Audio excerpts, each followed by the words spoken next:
meantime, I need my X-Acto knife. It is gone.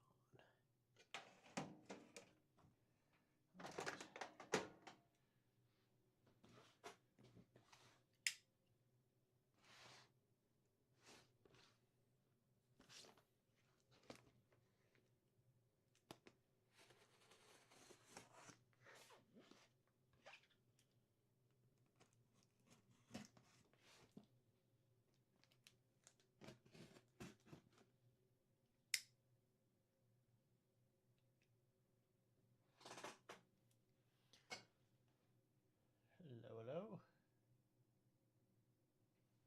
Let's see if I could pull up chat.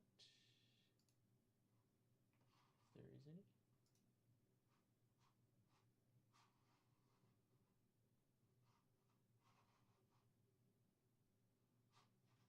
Is it only on this side page?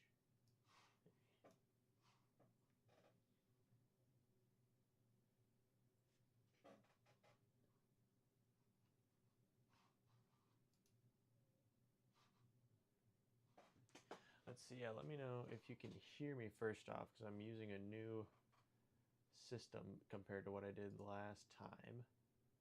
But hopefully it should be working.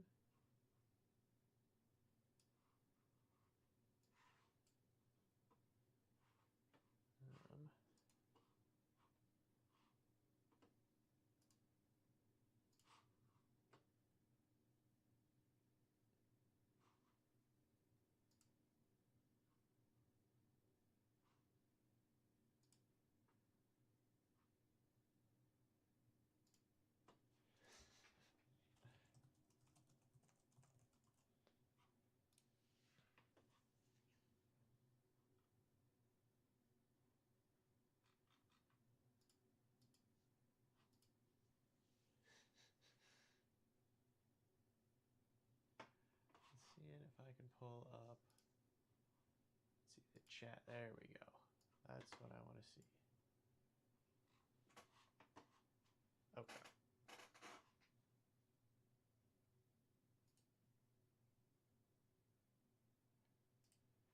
All right, well, chat rate, yes. All right, I'm gonna keep starting. Well, we get started here. We've got a whole box of things from Sequre that we're gonna use to put together this drone. Box full of that stuff. We've also got the Axis Manta frame, which would be super cool, which is gonna be our actual frame of choice. And then, oh, yes, no. Does the audio work?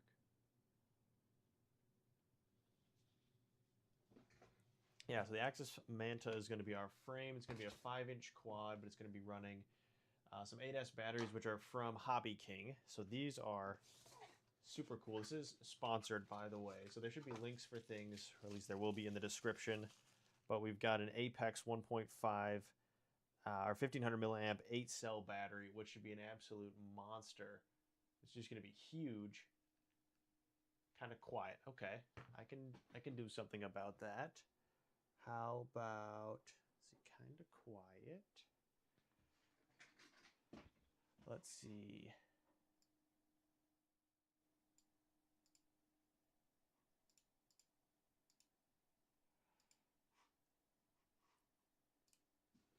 Okay, let me know, does it get any better now? I turned something, which may make it quieter, might make it, let's see if I go. Is this any better? I should maybe be a little less abrupt on the changes. Let's see.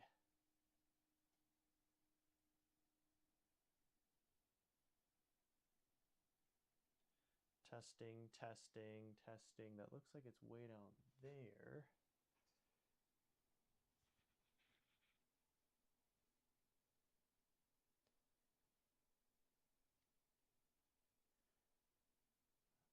Got no, let's see, I can just see if I turn this, does it get any louder? Maybe louder then.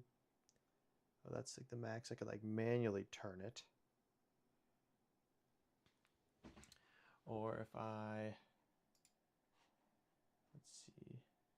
Still quiet, okay. Volume, ooh, this might be a thing. What if I turn this down to 0, and then I just boost up the volume 120%? Does that change anything? Actually, I'll go 50. Is that any louder? It's hard to tell. Oh, I see. I undid what I just did. What if I just go 200%? No, not 20%.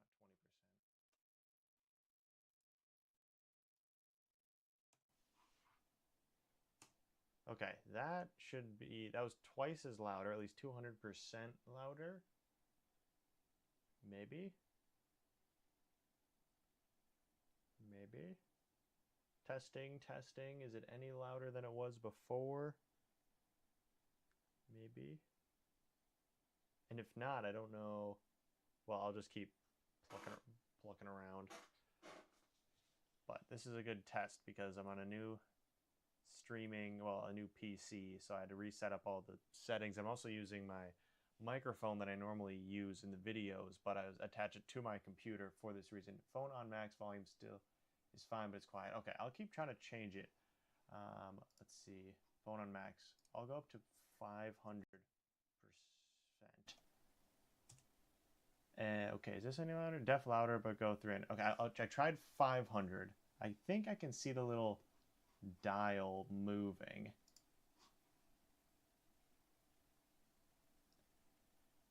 I went out up to 500%.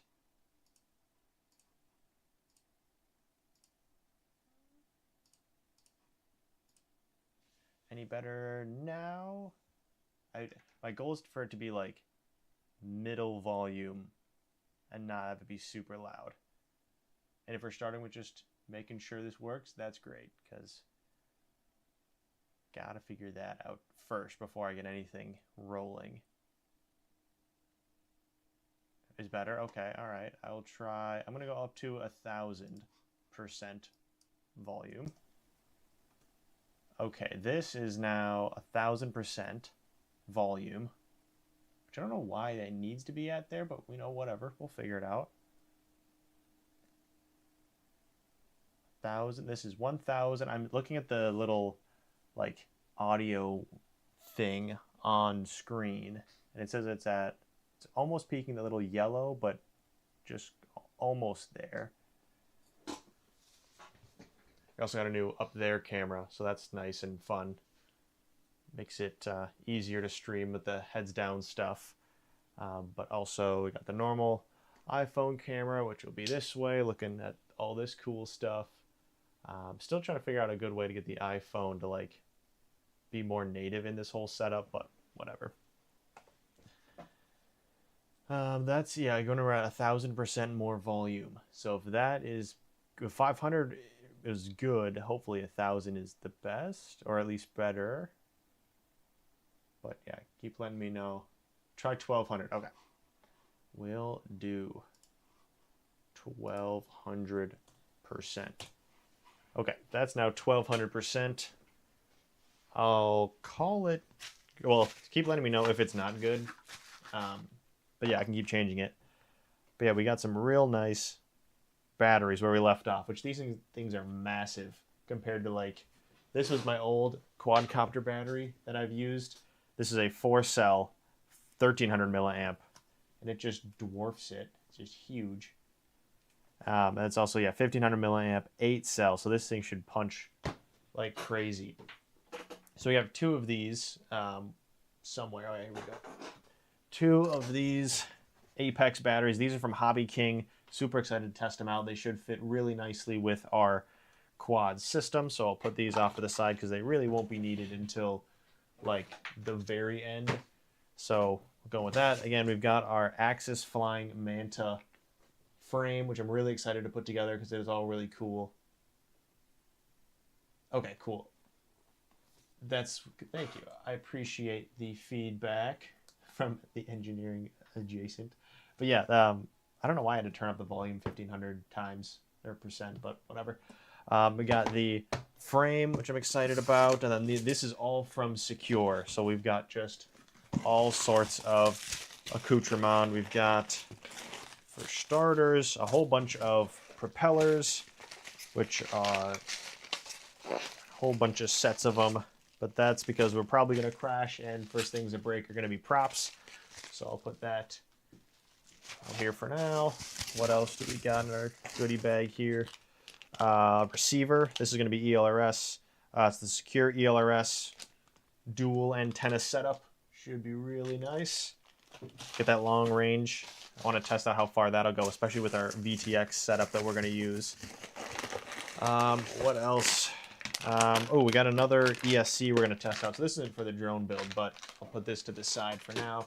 That's going to be used absolutely in a little bit. A GPS, the M10-252Q 252Q. Let's see. I do have a light like right behind it, so it might be hard to see. But if we go here, we've got the GPS M10-252Q. That's going to go right in the back, help us get our really cool visualizations that we made. And excited to use that. Then some nice S2207 1500 kV motors. We're going to have 4 of those. These things are going to rip around, especially with our 8-cell battery. So that's 1, 2. There should be, 3 and 4.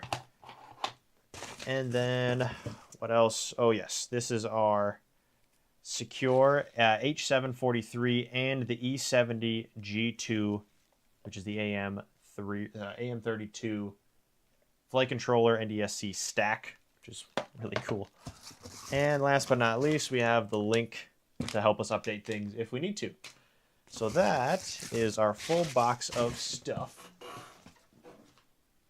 which means we've got a whole lot cut out for us. And on top of all of that, the partnership with Caddx, we're going to be first putting in the, so we've got the box for it right here. We've got the Avatar HD Pro kit, which is going to be our camera and VTX of choice, but we're also eventually going to put in the Walk Snail Moonlight kit, which is going to be really fun to see the differences and compare them and see how they both work. And then we also have the Goggles X and the Goggles L. So we're going to be doing all sorts of different comparisons and testing and seeing what we like in this build. But the VTX is going to come for a little while.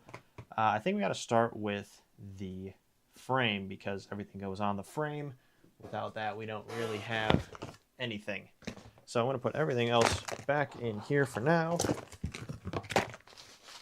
And feel free to ask questions or not and just sit and listen to me yap about whatever. But we got the Axis Manta flying frame, which I also went with the Dead Cat style or the DC style so that when we're flying, the 2 propeller arms are out of the way instead of the normal X shape, because I don't like, or at least I don't love the propellers being within the camera view, just because that's my personal preference. It came with some Velcro straps. We also got a nice manual, which, oh boy, this is going to be a whole lot of little parts, it looks like. Yeah, we've got, let's see, is there any difference in these sides? English versus not English. Okay, I will keep it to English, as that is my language of choice for today. But yeah, we've got that whole set of instructions. I also have a little soda pop action, which not sponsored, but I am going to use my mug.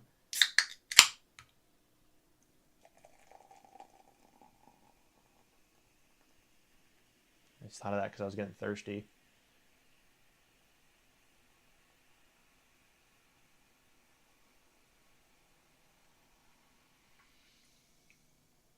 If you want to get a mug like this for yourself, feel free to find it on our shop. Oh, I should plug in my computer because that's going to be my helpful aid whenever things go a little bit haywire.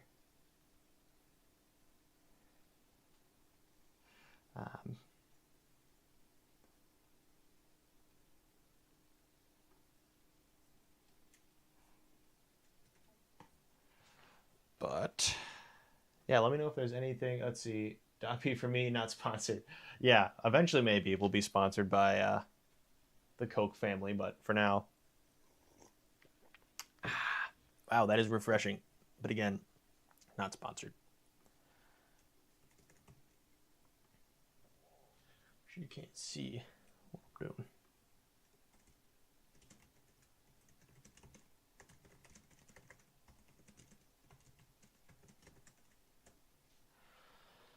Okay, back to business. The frame is all carbon fiber, and it should look really cool in the end, or at least if it didn't, why would I even get it? But look at that. All sorts of parts in there. So let's see, is there like a, what order I do things in? It's gotta be, right? Who knows? But we've got, gosh, this is really built well. Let's see. I could also look up like a tutorial, or I'm live streaming, so maybe I could just try to figure it out and be an adult. Okay, are these standoffs all the same? See, those standoffs look like they go down the middle. This will be fun.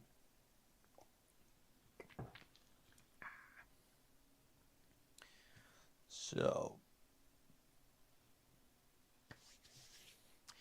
we've got a little bit of fun ahead of us. Also some frame parts, and then all sorts of different things. Like we've got a whole assortment of just about everything. Okay, can I figure this out? All of these, they're the arms. That's also what I was looking for.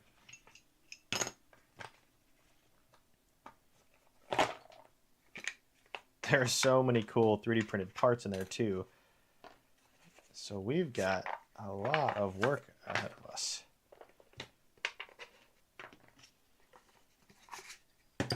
And like, what, 2 minutes into this, we're already just a messy desk. But let's see. Also, full desk view is also cool. Dr. Pepper in our, not Dr. Pepper, Cherry Coke in there. Okay. Just basing this on how I think this should be handled. Ooh, that was a little thing in there. Does that matter? All of these things are like, they seem so important. Okay. Just following along with our instruction, kind of. It's not really instructions because there's not explicit like step 1, step 2, but there's this.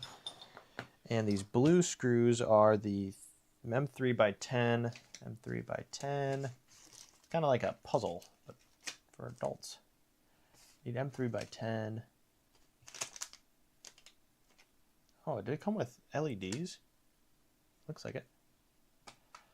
M3x10. Okay, need that. Great mug. Yeah, thank you. We're joined by the number 2 member, which it might actually now be the number 1, I guess, in terms of duration. I think the number 1 member dropped out or stopped being a member, so you might be number 1 now. But we are off and running. I'm going to try to figure out how to put this frame together just myself first, and if it all goes horribly wrong, I will try to just look up a tutorial. But we've got to put the frame together, then put the electronics in there, solder that up, connect up our receiver. We're pretty much going to do as much as we possibly can tonight because I'm here and I want to. So that is that. Then we've got, so I had to put these screws in the bottom of this nice metal piece. Number 1 member. That is what we're talking about. For more details, please access. Let's see if I can get this going here. I've got my helper computer on the side here because access flying Manta 5-inch DC frame. If they have like a PDF on how to put it together, that would be awesome. DC frame. Specifications, yada, yada, yada.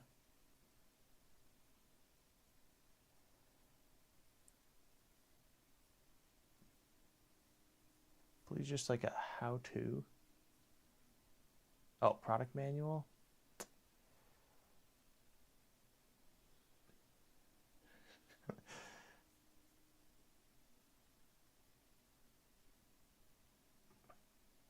Frame. Oh, there we go. DC manual. Oh, great. It's already have this. Okay, so I guess if we're doing it live then. That's fine. How hard could it really be? So this goes down. Then we've got our front arms, which I think are identical top and bottom. So I'm just gonna pop that. It's like, what's the best way to do this? I'm gonna use my kit or my power screwing in tool, because that'll save my wrist a lot of work. M3, so maybe these? Yes, okay, cool.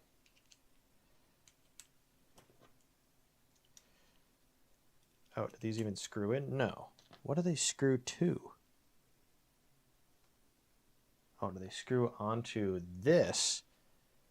Which is going to be, I see. Maybe. Yes, this is going to be kind of sandwiching all this together. Which, yes, there we go. There's some success. Now we just got to do that for 100 more things. That's going to be here, I think.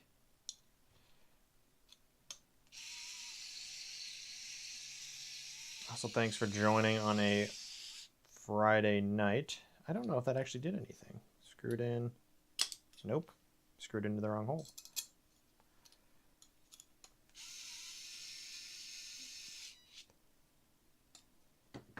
Okay. Now we're getting into the groove. This is another short arm, so I think that's the front arm. So that slides in nicely. Or do I have to not do these super tight to get all of them in, and then I'll kind of lock them down at the very end? It's probably just a smart move in general.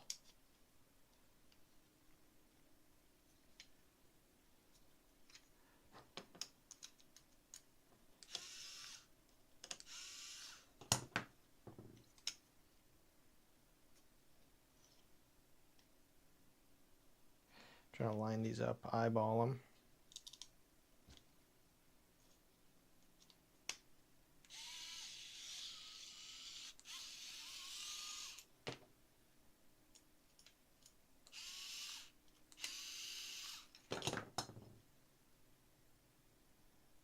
Where'd the...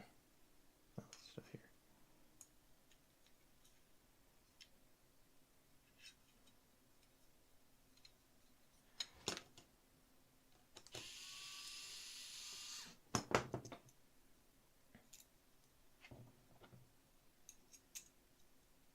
Yeah, that seems all correct.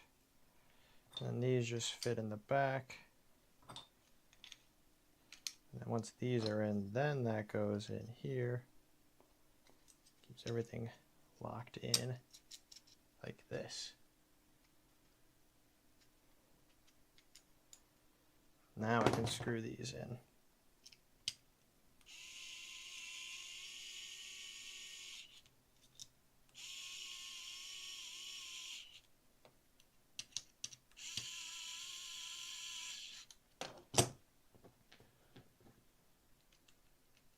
But yeah, this has been a big project for us because of all the different sponsorships, or at least Sequre with the electronics.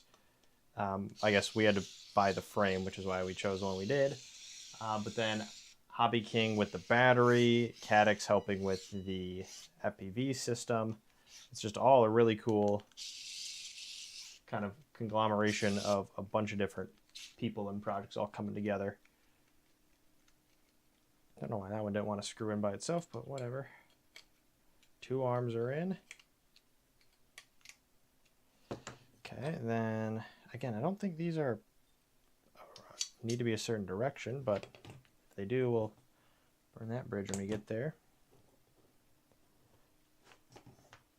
But 4 more screws should get our bottom plate on.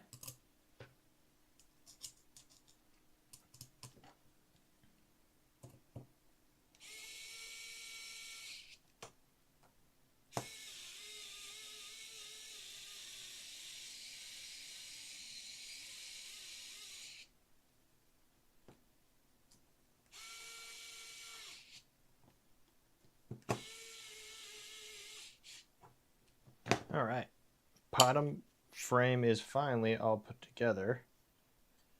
Looking nice. So that should go upside down. Then we've got all sorts of other action.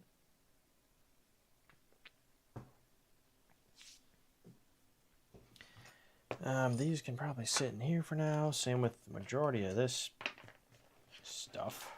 Oh, it even came with a little screwdriver. That's fun. Is that just a single? Yeah, that's cool. Thankfully, we've got our motorized one, which will hopefully save... Oh, screwdriver. What is it? It is a Strabito. Kind of hard to see. Is it better on here? Yes. Strabito. Which has got all sorts of bits, and use it for pretty much everything because it saves some time and works really well. So... And it should work for all of these different screws because they've got metric and they got imperial and pretty much everything in between. So that's what I use, and it's really easy to charge. So again, making things a little bit easier. As I get up there in age, my wrists just don't want to last.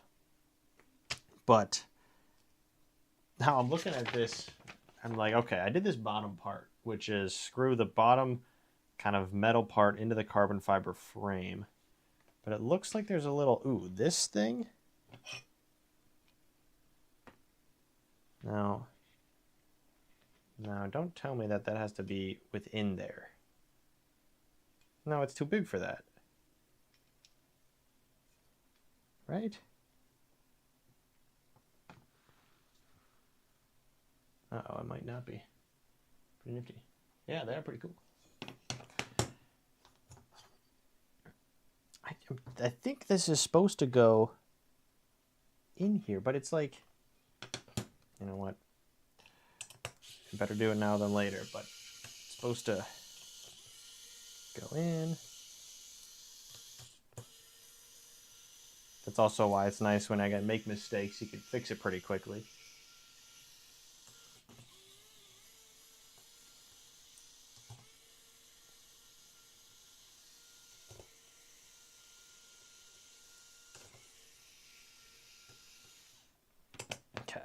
So now that we've undone all progress that we've made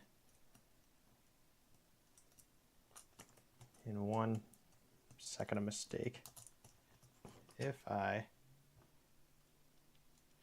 oh, you know what? Yeah, that totally does fit right in there. I think that's going to be a little LED. This somewhere, that LED I talked about earlier, is going to fit right in the bottom so that we've got an indicator that's protected. That's actually a really cool design. I'm a big fan of that. Good job picking that, Gus. Because the frame is the main part of this that is not sponsored by anybody except our viewers. So redoing that little bit of winding.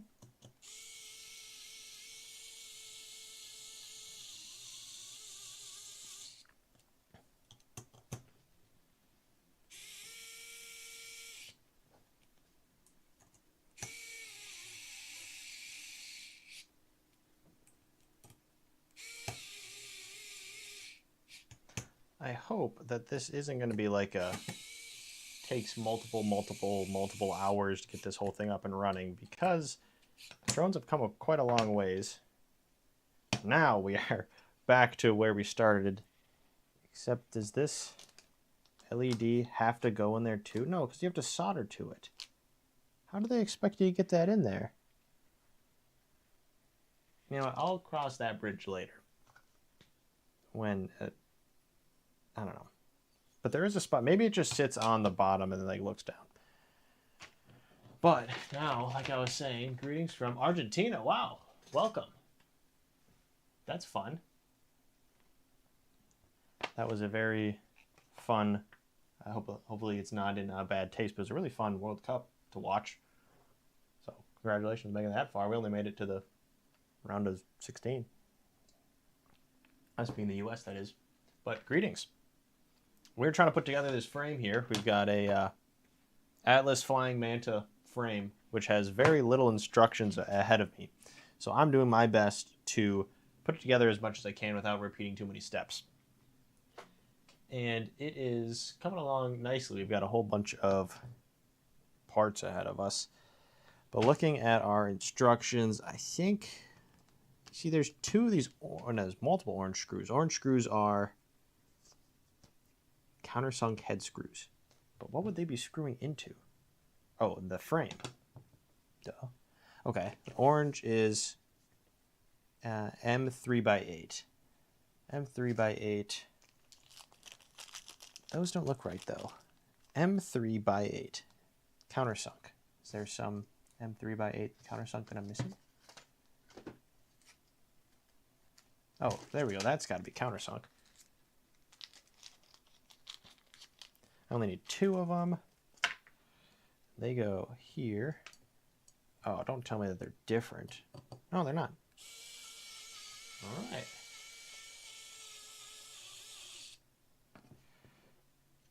Those in there. These in here.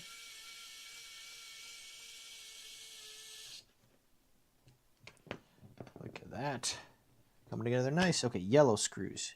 Yellow screws are M3x8. Oh, I just had those. M3x8 dome screws here.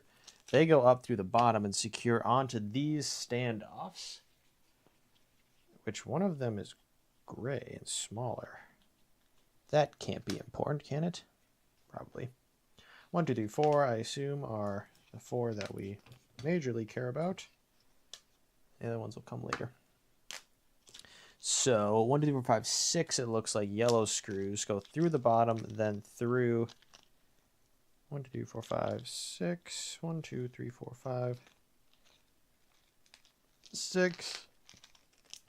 Go through the bottom and then connect to standoffs like this and like this. Oh, those are easy. Also, the beauty of this whole project is that, from what I remember, like the first thing I did in this hobby was a do-it-yourself Gremlin quadcopter from E-Flight, or from E-Flight or Flight Test. No, it was from Flight Test. But the first thing I did was put together that, and at the time I had no experience at all in 3D printing or any sort of development that would help me with this hobby. And so now that I have a little bit more experience, oh, that's probably wrong. A little bit more experience in how to design things for this. What am I trying to say here? Why are those shorter? Oh, I see. These are supposed to be shorter. I think we have a lot of opportunities to add things and grow in this hobby because we've got a 3D printer at our disposal, as well as, youthful glow. But 2 more of these hand tightened standoffs. I mean, we're already looking like a nice frame here. Countersunk. Okay, now we've got these things. Okay, there's little O-rings, it looks like. At least according... Yeah, we have come a long way. From the first time I flew the quad, I didn't even put on the goggles because I thought it was going to be easier to just line of sight it. Turns out that's super wrong. But yeah, crashed that one right away. This is such an interesting... just putting it together. Okay, these standoffs look like they go left and right as per... Ooh, that is such a nice connection. Okay. They go on top. There's these little O-rings that are showing up here. Little O circles. Howdy. Devin English, B8, welcome, welcome. Okay, O-rings. There's got to be... Oh, O-rings. All right, perfect. They're blue and nice and 3D printed. So they go on first. I'm guessing. Yeah.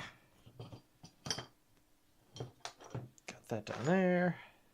This down here. I'm trying to just build this bottom up because I just figure that's makes the most sense. Then we've got something. These are in the front.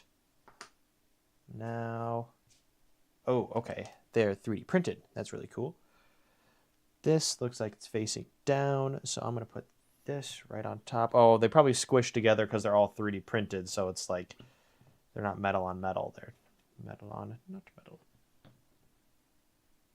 Oh, well, nice. It's nice to meet you. Or nice to see you in stream. But yeah, how's the build going? It's going well so far. We've been going for, it looks like, 41 minutes. We had a little bit of audio issues to start. But yeah, we're just putting the frame together, and then we've got a whole bin of Sequre sponsored drone parts that we're going to put onto it, as well as a CaddxFPV HD Pro kit, which is going to be the VTX. It's going to go right in here-ish. But we're going to get as much as we can done today, and then anything I don't get done, I'll just finish and make video about it, and you'll probably see this also later because I'll make it into a video either way. Also, if you're curious about this mug, we've got it on our, let's see, where's the camera? There we go. On our website. I'm using it. It's really cool. It's almost one of a kind, two of a kind, kind of. But you can find it on our website, which is where we sell all of our stuff that we make. But back to the action here. Let's see. This is where GPS is going to go in the end, little 3D printed part. What is it? What is VTX? That is a video transmission, or it's a VTX is a video transmitter. So in this case, we've got our camera here. I think it's nice. Don't know what that first symbol is, but I'll believe you. VTX, yeah, video transmitter. So we got our camera that takes in all of the video or information, you know, like your phone. And then the video transmitter sends out the video information from this little box through these antennas, which I'll have to connect before we actually get going with it. But then it sends it to your goggles, so I'll be able to see as we're flying along what this is seeing. Oh yeah, VTX, yeah, video transmitter. That's the TX, like in RC, TX is transmitter, so it's a VTX video transmitter. Fun fact for you.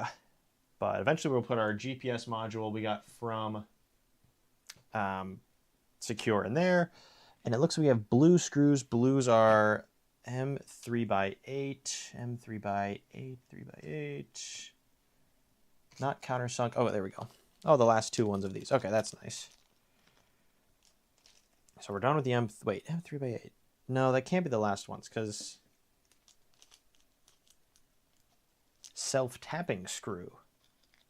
How in the world am I supposed to know if it's self-tapping or not?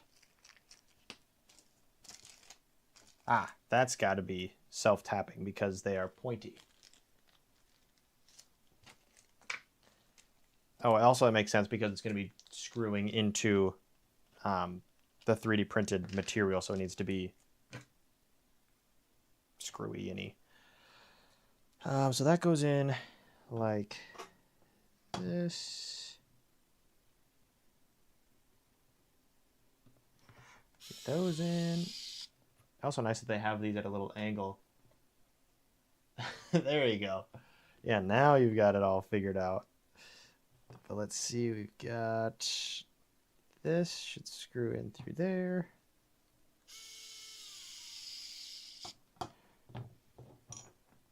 Self-tapping usually sharper. Yeah, you're actually right on the money. This is a self-tapping one. Kind of hard to see from this. Maybe desk view? Nope, that'll be worse. Actually, wait, I've got the perfect solution for this. You want to see this really small thing, but it's kind of hard to do that? Well, take a look at this angle.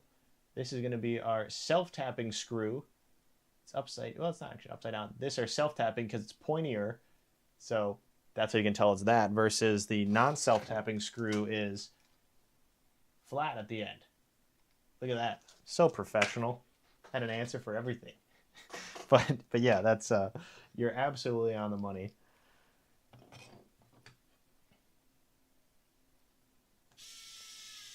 That's that angle is going to be used later when I'm doing a little bit of soldering or closer up view. But I got my Joya lens microscope all connected, and actually had a clean HDMI output, which means I can actually use this for streaming. Like, that's probably not the intended purpose, but I can totally use it with a capture card. But look at that. Now I can, I should probably tighten that a little more so it doesn't wiggle at all. But let's see, if I'm flying, I want the GPS to be up if possible, so maybe just fancy screwdriver. That's actually the second time someone's mentioned the screwdriver, so I should probably put like a link to it, like an affiliate link to Amazon. But yeah, it's a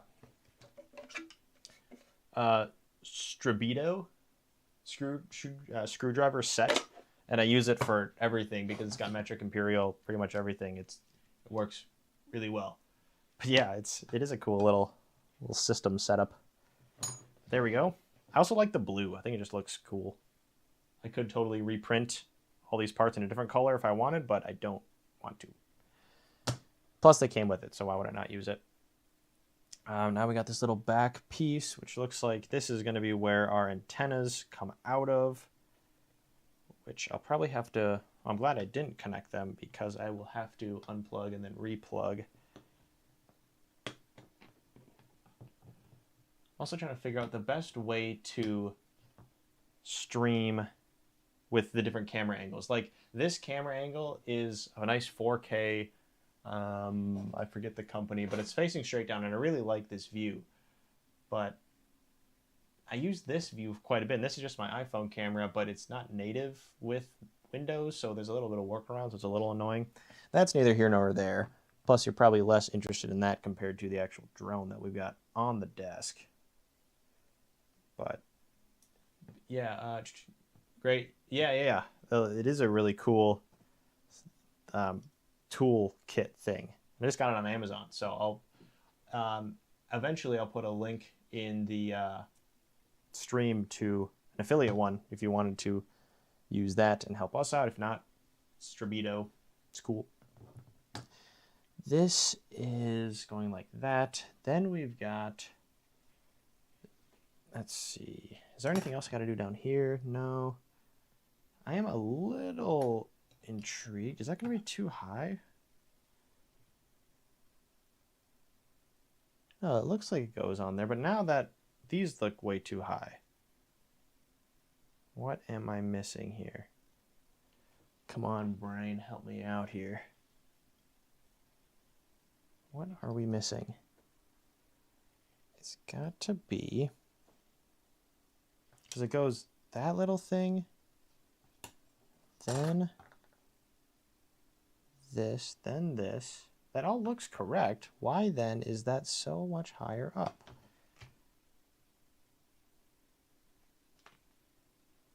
Maybe I'll work from the front back. So then if things do get messed up, I'll be able to tell at some point. But yeah, let me know also if, as you're watching, if things with the stream need to be tweaked, like, I don't know, audio, video, whatever. Just let me know because I appreciate it. We're going to keep going here, or if you like the top-down view more than this view or whatever, we can make this a group effort. So the next step, I'm going to put these little front pieces on. It looks like this is going to be here, and we need black screws. Blacks are the M3x6 dome head screw. M3x6. M3x6. Get this out of here. Did I use M3x6? M3x10, M1, M2, M3x34, good gracious,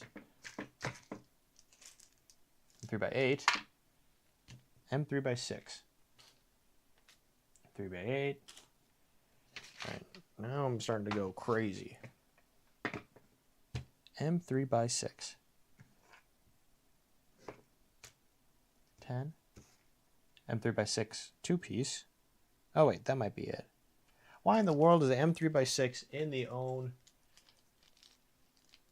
Oh, the blue parts. These came with the kit, with the Axis Manta M5 kit. I did not print them, although if they do break, I will reprint them. I think they might have links on the website to the parts. Don't quote me on that. But no, I did not print them myself. They are a TPU actually kind of a hard TPU because they're a little squishy, but they are also really stable.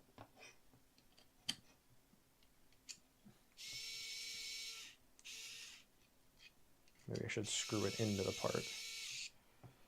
There and here. That's what I was saying about like having more experience in the hobby. So like I could print stuff or like accessories or other fun, cool other parts I could like add and have the knowledge to actually like do it, versus when I got into the hobby, I just had like no way of doing stuff other than like a little 3D. I had a little 3D pen that looked kind of like this, but it had a hot end and you could like draw 3D print, but draw. So I did that for one of my original quads. That's actually up on, or almost up on my wall. But that was a fun thing. Oh wait, I missed. Oh wait, I can actually twist these. I'll just unscrew these a touch. So they can rotate, and then we've got,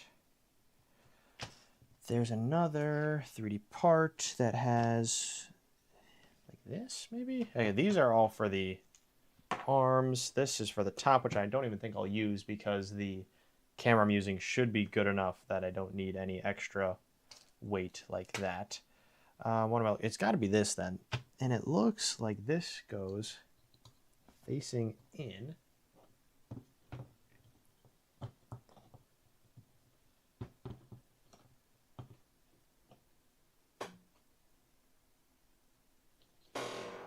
Is this like behind? Oh, those are cool. I don't think you can get any accuracy with them.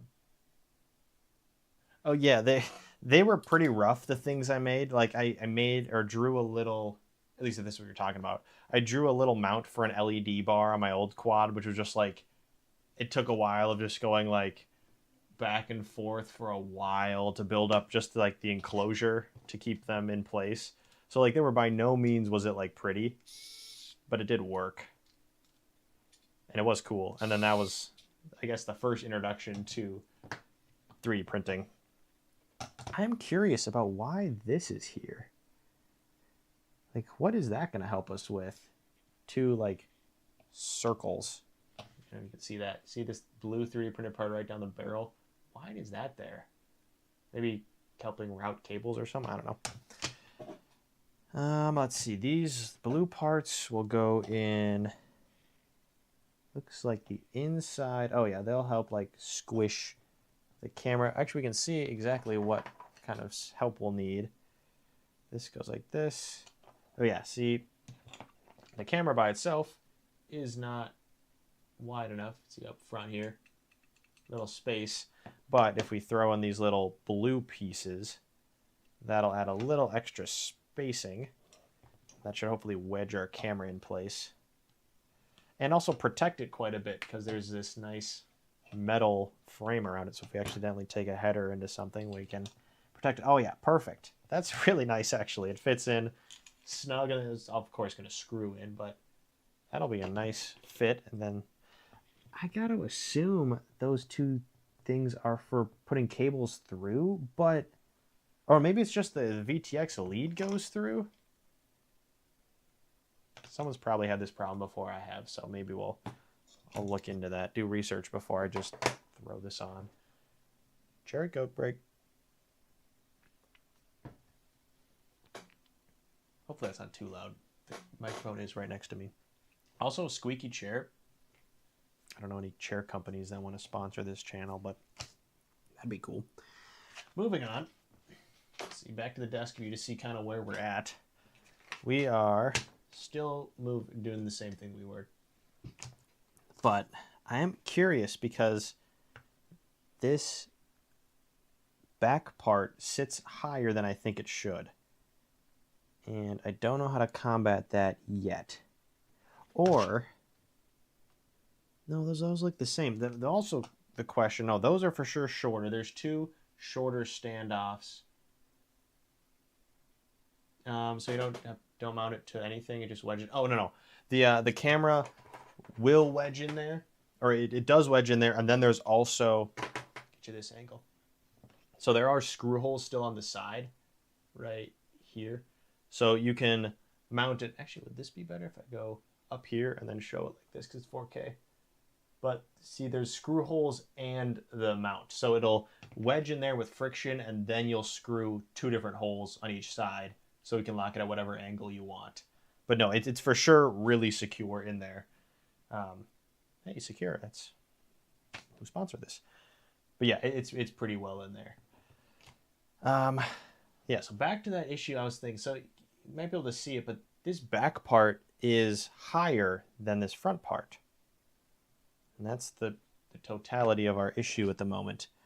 Because I think it should be all level, unless like something isn't squished down far enough. But it does have those. I wonder if, is that the distance? I just don't want to like screw it all together and then be like, oh yeah, I needed to not do that. Let me just look at like, I've got my handy helping computer on this side. Gotcha, yeah. I just want to see what like the final product looks like so I can compare it. Oh, okay. I see the issue. Or not even an issue. When you have both the little antenna mount and the GPS mount, you don't use these little blue standoffs, even though the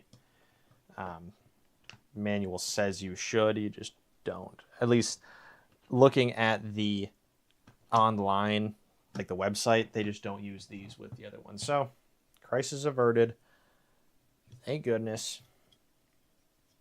I guess I could have screwed this off and taken it off that way, but I've committed.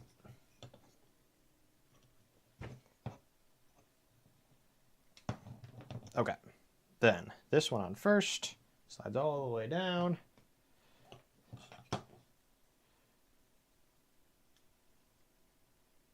Then this slides on. These parts are also like really well 3D printed. They're very solid, like thick TPU or stronger TPU. Okay, that looks a lot better. And I think that's the last real part we need on the inside. Of course, we're going to put the everything back on the inside. Any reason to pick one side over another, but I'll build the frame all the way and then I'll go back and reopen her up. So, I know they're in here. Here we go. Orange ones, which are M3x8. Go secure to the back. I need only 4.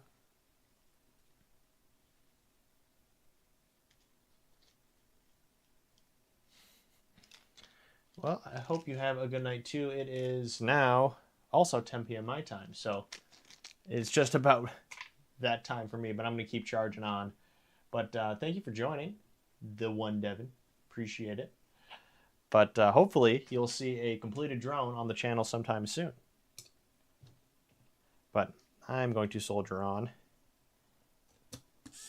I'll be brave.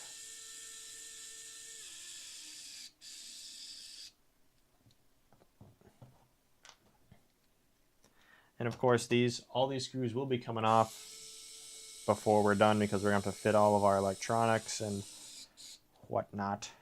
But I just want to see what this frame is going to look like.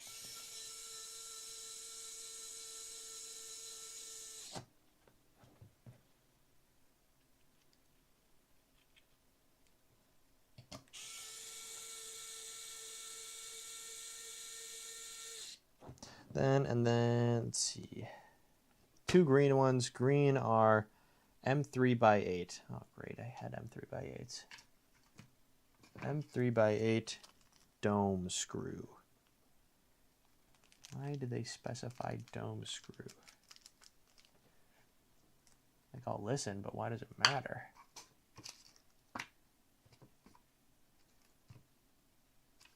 M3x6, M1x8, M2x5, M3x34, M3x8. M3x8. All right, well, hot dog. Oh, and also M3x16. Is that what I need? Purple. 3x16. Well, heck. Look at that. Oh, I see. These are like the last touch screws, so they get a little extra love. They go up there and here. Wonder why these ones are so long. Look at those suckers. Man.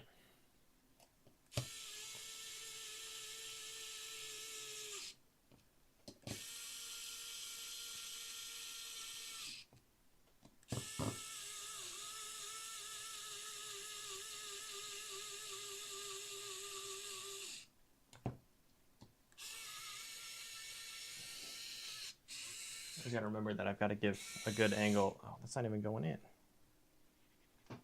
Gotta give a good angle for you guys who are watching and not just neglect. Oh, that's cute. It's gotta pop out a little bit.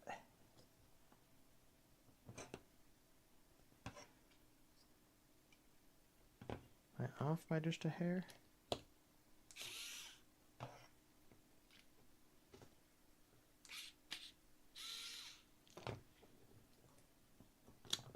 Ah, I see. I was just a little off.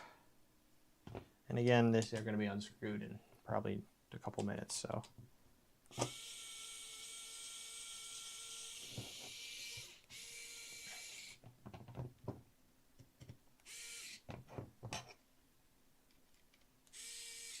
All right, I think that's pretty much our full, well, what's this? Where does this go? This and this, we got extra part. Well, I don't know if they're extra, but we got these parts. Oh, there's also black little squishy parts. I guess, oh, they're extra little front mount pieces. I like the blue though. Let me keep those. We've got sandpapery parts. Man, I would love to know what in the world. Oh, is that for like filing down the carbon fiber a little bit? I don't know. Got those over there. We have these are a little extra grip for the battery, which looks like they go like here, here, here, and here, which I'll put on eventually. That'll be a good indicator that we're like at the last step when I put on these little squishy things. I'm going to also end this poll because duh. 6 votes. Oh, well, thanks everyone for voting that the audio works. That's always like my fear is I'm going to get to like this part and someone's going to be like, hey, nothing actually worked. Because that'd be a waste of time. But I'm trying to look through this manual and where in the world would this go? Unless it's like, it's not there.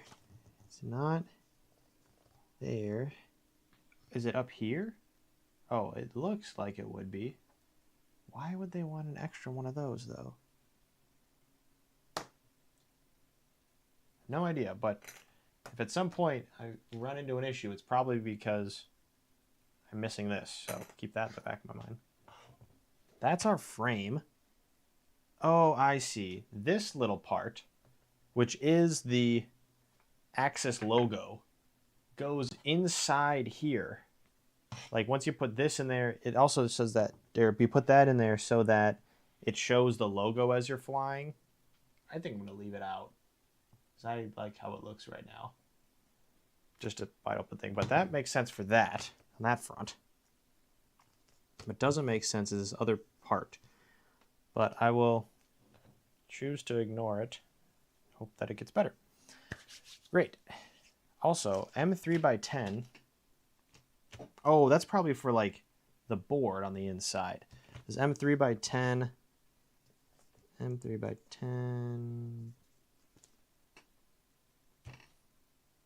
I don't know.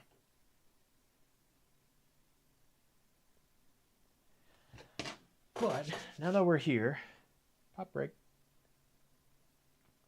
I'm going to take the top back off.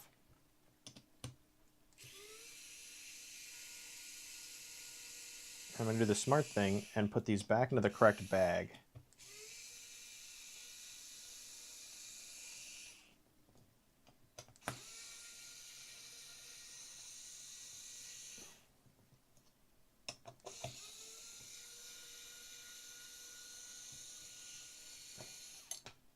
Okay, these are orange. Orange is M3x8 countersunk. M3x8 countersunk has the little extra thing on it. And there. Then we got the, oh, these all go in the same bag too. Okay, great.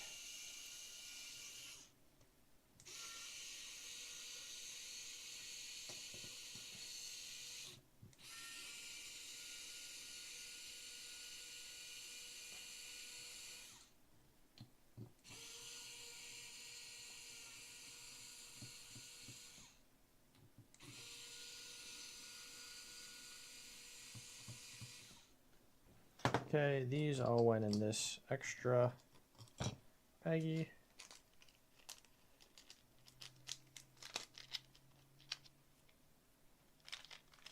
Okay, let's do a little cleanup here before we get into the next stage. Put that up there. Those. These, which I don't think I'll need. This is a nice bolt for something. Why would they include that? Gotta be some reason. Oh, I guess I could put these little feet guys on here. Protect them up a little bit. That'll be nice for landing. Don't have to get landing right on the screws. Oh, there's probably a bunch of... Actually, would they include screws? Mounting screws? Probably somewhat universal.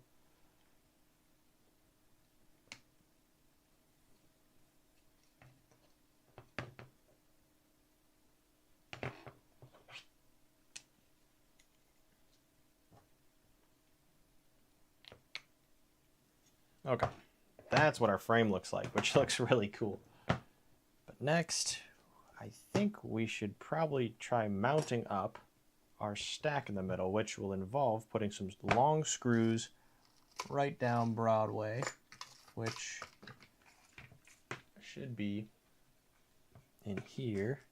Guessing it's these, because they'll go right up the middle of our stack here.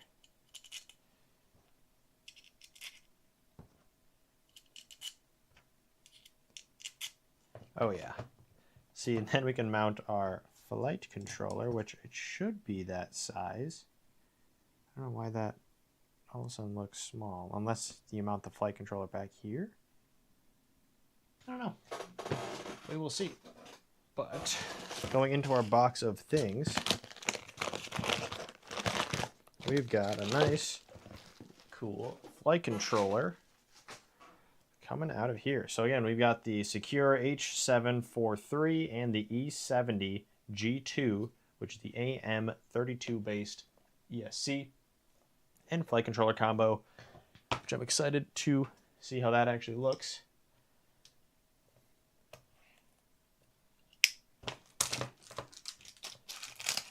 I might also need to look at the instructions online for this. I won't get rid of that quite yet, but first impressions. Woo.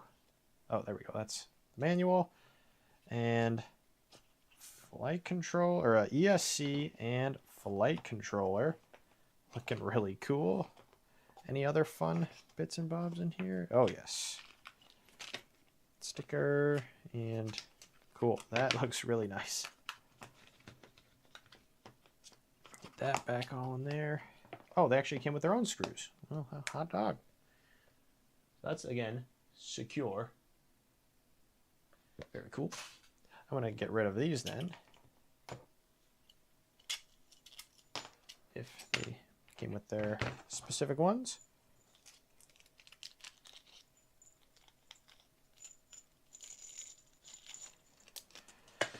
So, normally, where would this go? That looks like it screws in there. Ah, I see.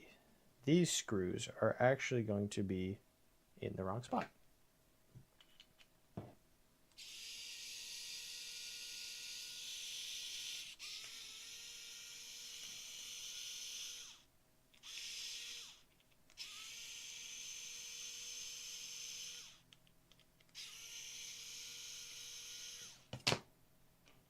those screws I think are going to be used, but they're going to be, let's get that sticker out of here.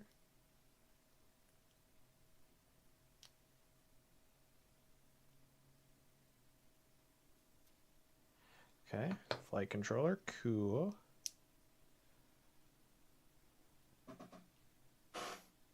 And these go like this. Of course, not just off the ground. Let's see, I'm going to open up this manual on the side screen so I know what I'm doing. Let's see, H743 V1 and E70 G2 manual.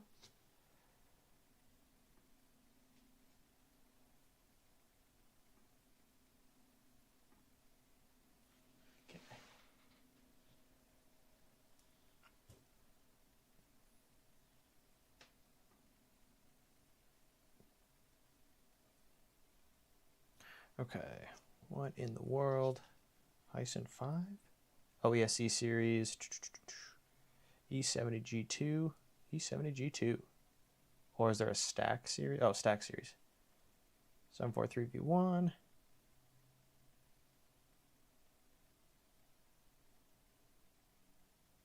There.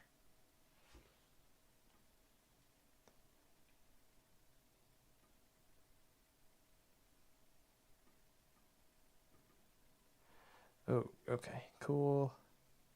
Equipped to this. Side and weight. Okay, let's get back to this. We'll go a little closer up view. So, we're gonna need all of this fun stuff, which is some standoffs. Oh, a buzzer. That's cool. Came with a buzzer, capacitor, a lot of cool stuff. So our ESC needs these little, let's see,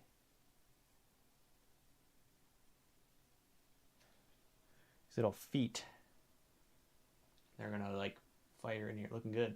Oh, thank you.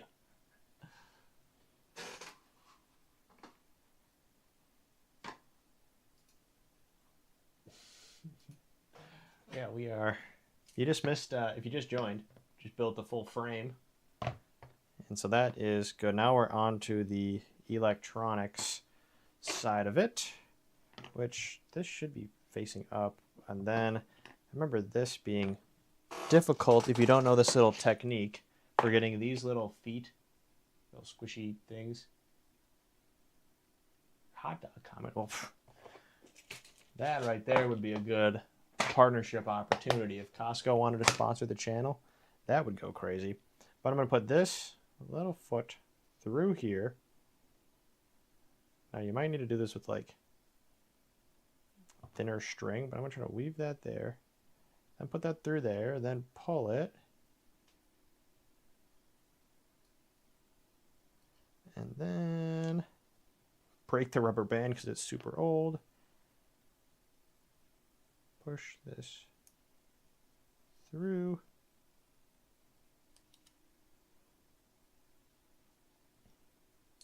Welcome to level 1. Jeez. Thank you, Dr. Wump Polyp. But yeah, okay, that we got to do that to a lot of these little parts. So I might have to just hunker down and do that. It's going to be annoying, but at least they got company. So we're now going to go in here.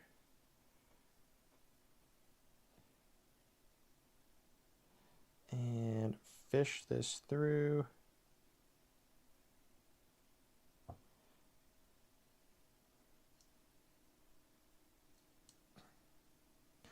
Oh, this is not getting any easier.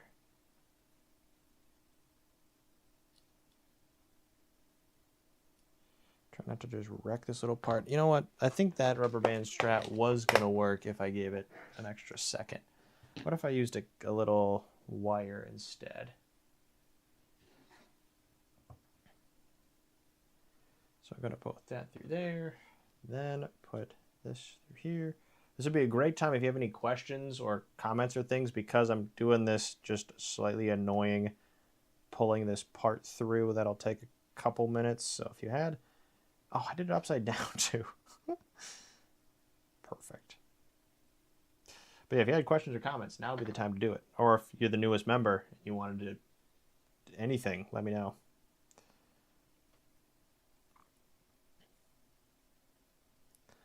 But this is the strategy for sure. Using a little wire, then feeding it through the hole, then you could pull these little feet through.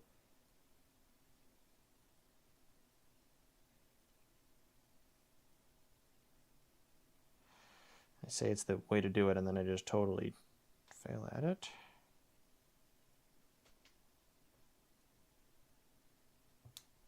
Oh yeah, there we go. So there we go, it's 2. We need 8 of them in total because we got 4 for the ESC and 4 for the flight controller. So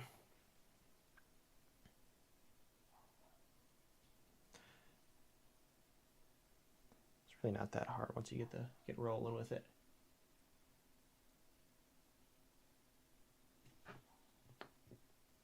Are these all the same size? Good.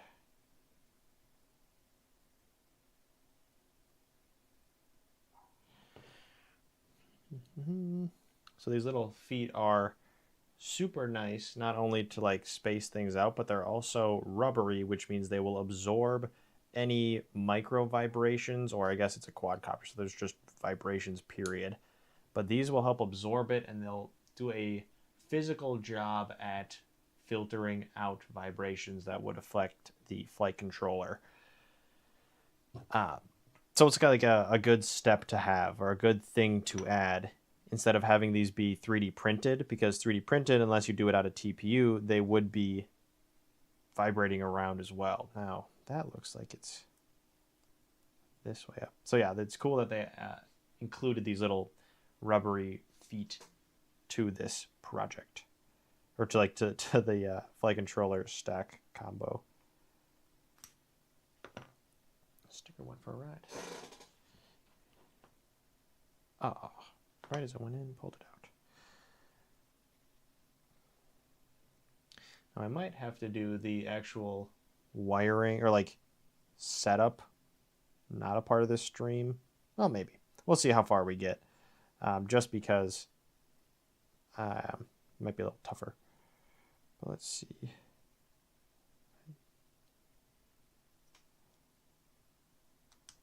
There we go. Okay, check out my bench and saw a live video. Yeah. This is our first 5-inch build in a little while. I've actually got one. Let's see. I want to make sure I change to this view, because I'm going to reach up and over. I don't want to scandalize anybody. But we've got a different build. This is actually a drone I made in college, which was part of my senior project. It was in robotics, and we got the we had a small budget to work with, and so I made this drone, which was, not even top of the line at the time, but it was a cool 5-inch drone, which I don't remember anything about it, except it had a Spectrum receiver, and I don't even remember. It was some maybe, I don't remember what it was, but this is the other drone that I had, which I'm going to put back up so it's not in the way. But let's see, I'll put my bench. What stack is that? This is the Sequre. Let's see, where is it? This is the, let's see, H743 and the E7 or E70G2. You can't read that at all. Sequre sponsored stack ESC combo. So it's all by, it's in the description. There's links to everything of this stream right now if you want to check that out. But yeah, that's this exact stack, and we're really excited to test it out. But right now I've got the pleasure of putting all these little feet together. Yeah. Ooh, an autonomous drone. That's cool. that's like a one step up. I've wanted to set up like waypoint missions with a drone just to like fly it around the field or like record or have a drone go up, record things as I'm flying like my plane. Or, you know, have like, because I'm recording this all my flights by myself most of the time, it would be really cool to have a drone shot that's just like autonomous. Now a DJI drone would probably accomplish that pretty well with its like ability to sit still and like GPS lock to a point and record, and I don't know, have a 360 camera on there so I could just track whatever plane I'm flying. But yeah, that'd be really cool. An autonomous drone to set up and just go fly by itself. Like, that's really cool. But of course, the most annoying part of this is getting little feet on there.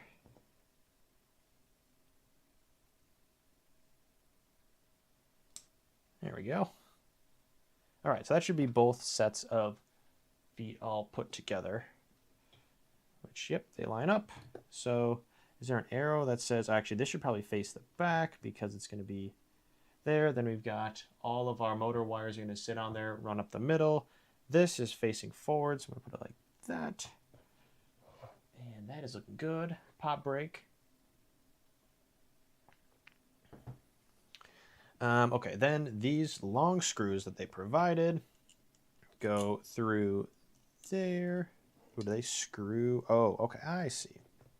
That is what we wanted. But just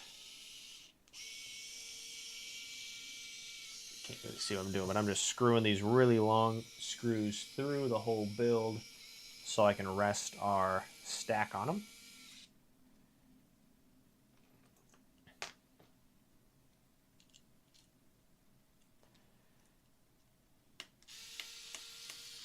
Keep screwing them out.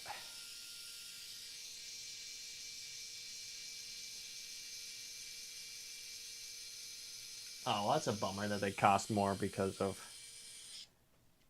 Let's see, cost more. Yeah, that's a bummer. And we were fortunate that our robotics like project had a budget that was enough that I could like have a relatively budgeted build, and then I had a camera myself that I threw on there. But that was really fun.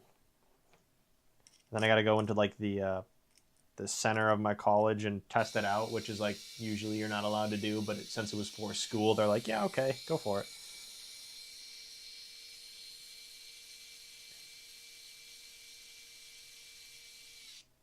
And then I got to keep the drone in the end because my partner we were talking about it. I'm like, well, do you want it? He's like, I have no idea what I'd use it for. I'm like, well, guess what? I do. So I got to keep it. And our stack slides on there really nice. And it also slides here. And let's see. Oh, yeah, there is different ports. Now I'm guessing, if I were a guessing man, these plug together pretty straightforwardly. From this angle, you might be able to see there's little ports here and here. You can't see that at all, but you have to trust me. That's how they connect. And actually, do these squish that much? Oh yeah, they must squish. See how at the top of there's like flat screws, so like you can't actually get anything in there. If you squish it, then you can bolt them down from the top, which is a good way to like secure everything. Let's see, what else do we need? I'm going to keep looking through the manual that's on the side here. Actually, you can kind of see it too. So as we go through it somewhat together. But this is how I'm running through. I'm like, all right, I need that. We've got, yep, the wire. I was right. So these connect via, pull these off. Came with this cord, which is a many pin to many pin connector. And looks like this has the colorful pins on that side, so we'll just pop that together, then fold that up and over, and that looks right. Maybe just need to force these wires more. Twisty, jerky, poppy motions. That is interesting that, oh, unless you have it like upside down a little bit. Because I think Wait, what is the right way that this stack is supposed to go? Oh, did I do it backwards? If it goes like this, both should be on the underside. Okay. No, that's not the end of the world. That's what I get for not reading the instructions. We'll have to do these little feet part one more time, which actually, after figuring out what the OP strat is, it really isn't that hard. It's just more annoying. But these, I learned that this underside is supposed to be down, not up. So take an extra second here. Get that correct.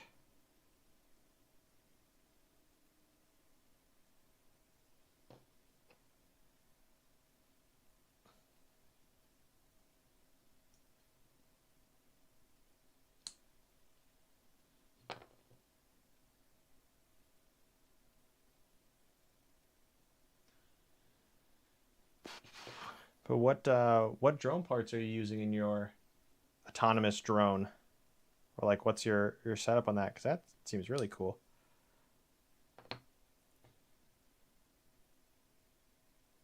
There's a little arrow on the top of the, yeah. The flight controller, has an arrow right there, which you might be able to see. It's facing this way, but the ESC didn't have one, which, unless, am I just silly and didn't see it? Well, not that I can see. But yeah, I had the ESC upside down, which I don't think really would have affected a whole lot, except for it made the plug not plug in correctly. So in lieu of breaking things before we get it started,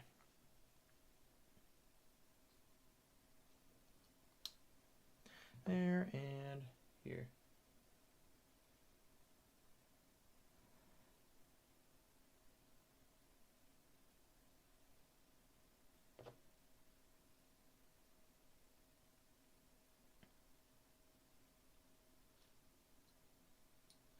Now we've got that right, and then this should plug in like this.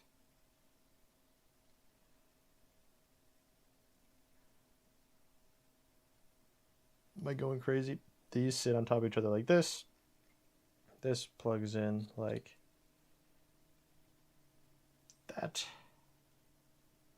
I could like directly solder all these, but I have no reason to really do that. Okay. So then, yes, like this. Then we've got them going on to here, which there is a nice little extra space. Now we're looking good. The wiring goes there. Okay, yes. Now we've got the wiring diagram, which you can't really see, but over here.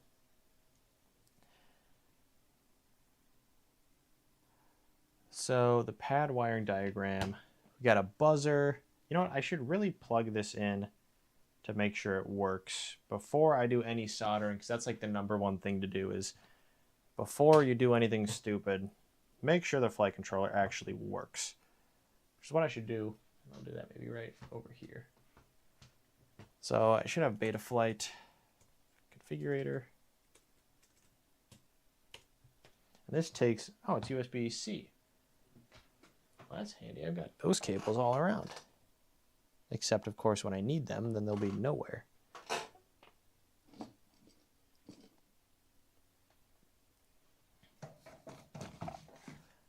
Betaflight. Let's see, where would be a USB-C to USB-C cable? Right here.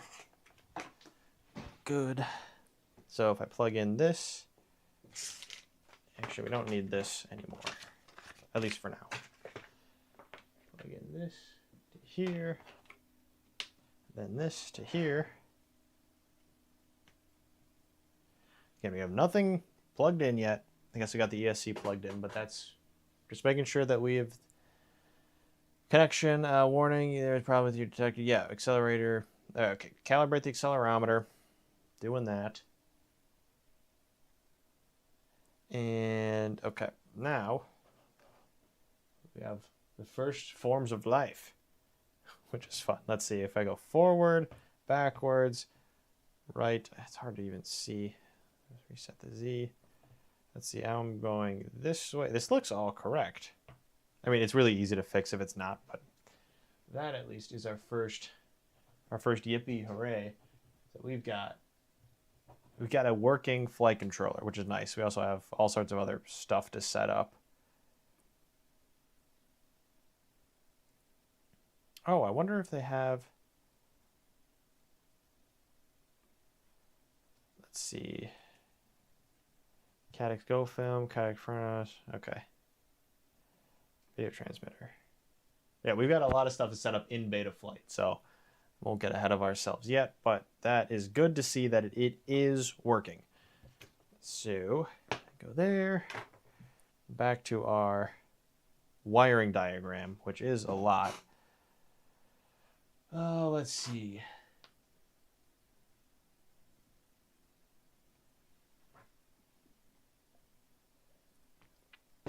I'm also going to do a little more cleanup because I won't need any of these parts, or at least not until later. So I should keep a clean workstation when I still can. Then I'm also going to re-screw in these. Oh wait, those don't have a screw because they are no longer needed. Okay. A working flight controller is a great sign. These are little extra parts. This is, we're going to go from here to there. Oh, I think this is actually a really cool battery mount that this board has. So they've got, this is the plug, which I think is really cool. Does that screw into here? Yes, maybe? Ah, here. There's a spot in there. Oh, even the bottom. Nice. That's really cool. So that when you go fly, you've got your battery plug right into the top. You don't have any like extra battery lead that's dangling around. It's you just plug straight in there. So that's really cool. I like that. Now I'm guessing, yeah, these have to screw down through the top.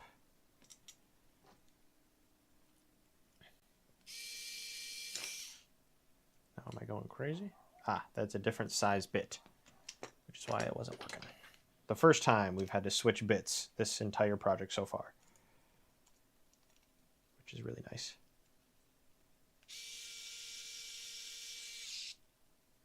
There and here.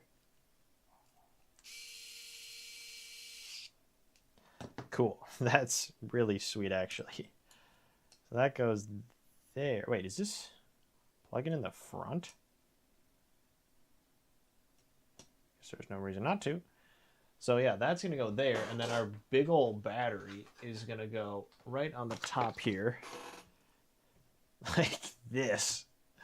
And then plug in straight down. Boom. That is really gnarly. I'm not actually going to plug it in because it doesn't do anything yet, but boom. That's cool. So then actually that is a little interesting that,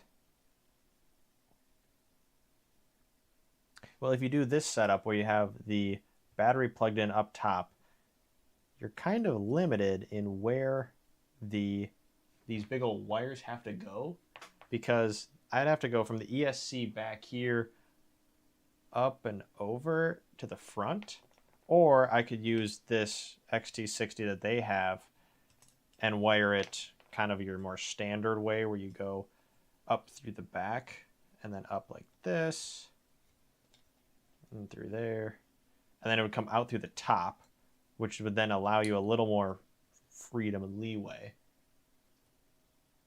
That's actually a good point. I'll take this off for now. I do really like this idea of plugging it straight in. I don't know if it'll work exactly for this build yet, especially with how I set things up. But I love that there is this chance to use this because it is cool. So put this back in here. These might go in there. I haven't decided yet, but it also, if I put this system off the back, I could also throw on this capacitor right on positive, negative. Actually, do those have little holes to go through? Oh, they do. Oh, that's super handy too, because then these will stay out of the way. But yeah, that'll go there, that'll go on there. We got a little capacitor, which should help with any sort of voltage fluctuations as we're flying.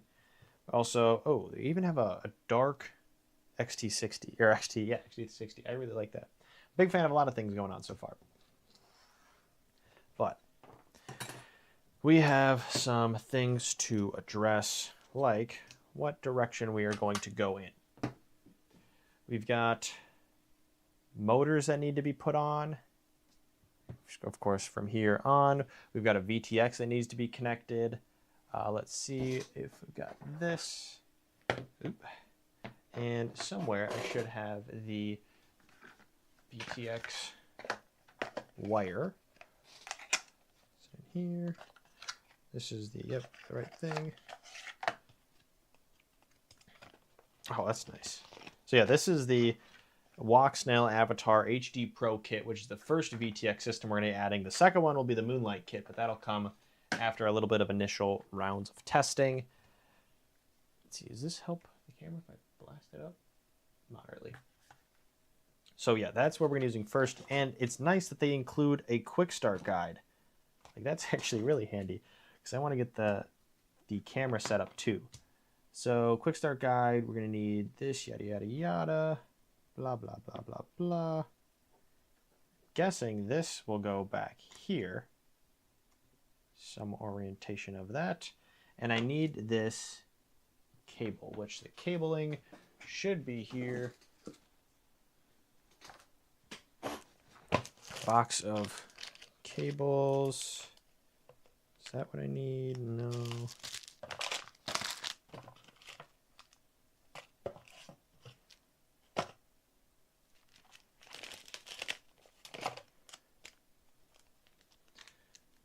Okay, I think it's this little, this is my Walksnail box. But this looks like how you'd update things. Maybe this is the cable I need.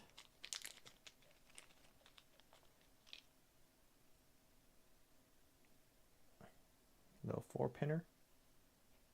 Oh, I see. You could either direct wire it to the flight controller, or you could not.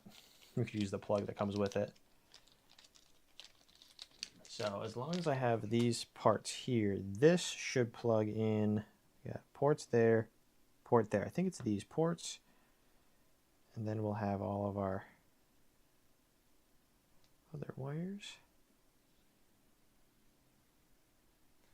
How well can a smaller drone like this handle the weather conditions? Oh, this drone will handle weather conditions like no problem at all. Like this 5-inch drones, this is going to be a super aerobatic drone, like ridiculously flippy and fly because it has such a huge battery. Well, it's an 8-cell battery, so it's going to have crazy amounts of punch and flip and roll, and it'll be really fast. So it'll handle wind without any problem. Like, it'll be super, super nice. The only drones that might have problems, let's see, is it within eyeshot, my micro super tiny drone? Oh, it is. All right, 1 second. It is. Ones that will have issues is like this project, small D2. We're actually going to go full desk view for a second. This is a drone that I worked on a long time ago, and it was part of, oh, what's his name? Mr. Shutterbug on YouTube. Makes really tiny drones, and I followed one of his tutorials, and I made this one, which I took with me on road trips. I also remember that these batteries are like ridiculously puffy. Oh, they're not bad. But I made this tiny, tiny little drone. This one will get knocked around by the wind a lot. And I remember it worked super well, especially without my advanced knowledge. And with that, I should rephrase. Without any knowledge in how this really works, I made it and it worked fine. I should revisit this. What do you guys think? Make another really tiny drone? But that's, oh wow, broke. But I had all these little side things, like a tiny micro VTX. I even have spare motors. Wow. I haven't flown this in a while. Actually, I can see wires that don't work, so that's why I haven't flown it in a while. But that was a cool project. That tiny, it also fit in my backpack, which is why I was able to take it with me to like anywhere. But yeah, that one gets knocked around by the wind a lot. This big one will just, it'll tank it without any problems. So yeah, that's it'll be just fine. Especially this is a 5-inch drone, which means the propellers are 5 inches in, must be diameter. So they are massive.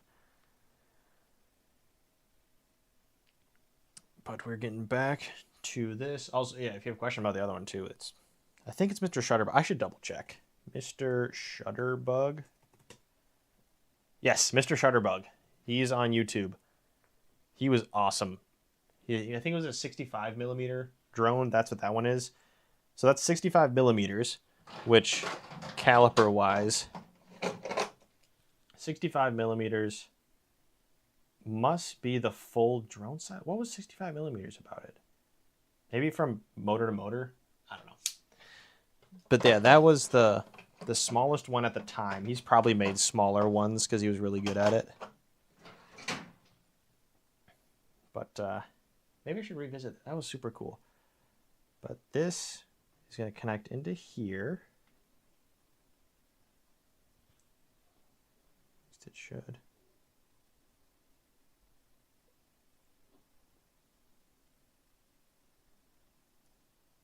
And again, if I wanted to direct solder, there is an option. Oh, maybe I hit it with one of these. If I want to direct solder, there is these pads here, which, hang on, I'm going to change this view for a second so that you don't just get straight down view. This is my attempt at a nice setup for multiple things.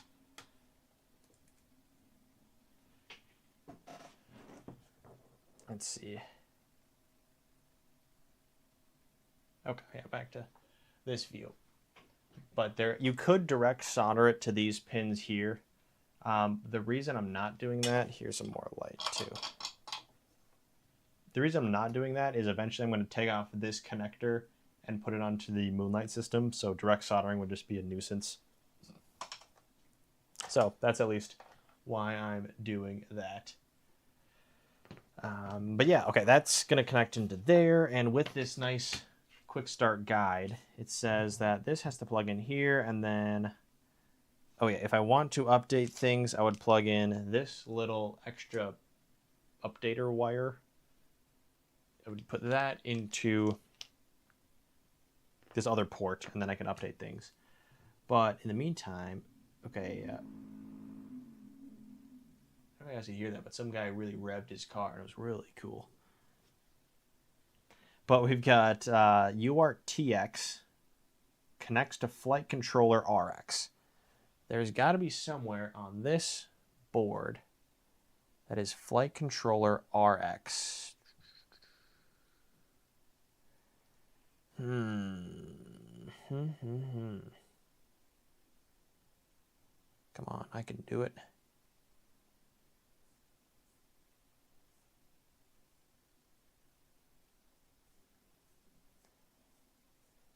Hope you know I'm looking at these diagrams, just squinting and poking my head around because I don't want to screw that into the wrong thing, obviously.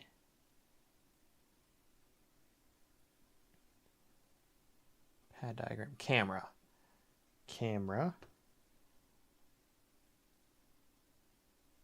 Oh, there's also the LED board, which I'll address at some point, because it does have to go down to the bottom. One step at a time. Camera goes to where? Is there indicators on here? Ooh, I see a camera.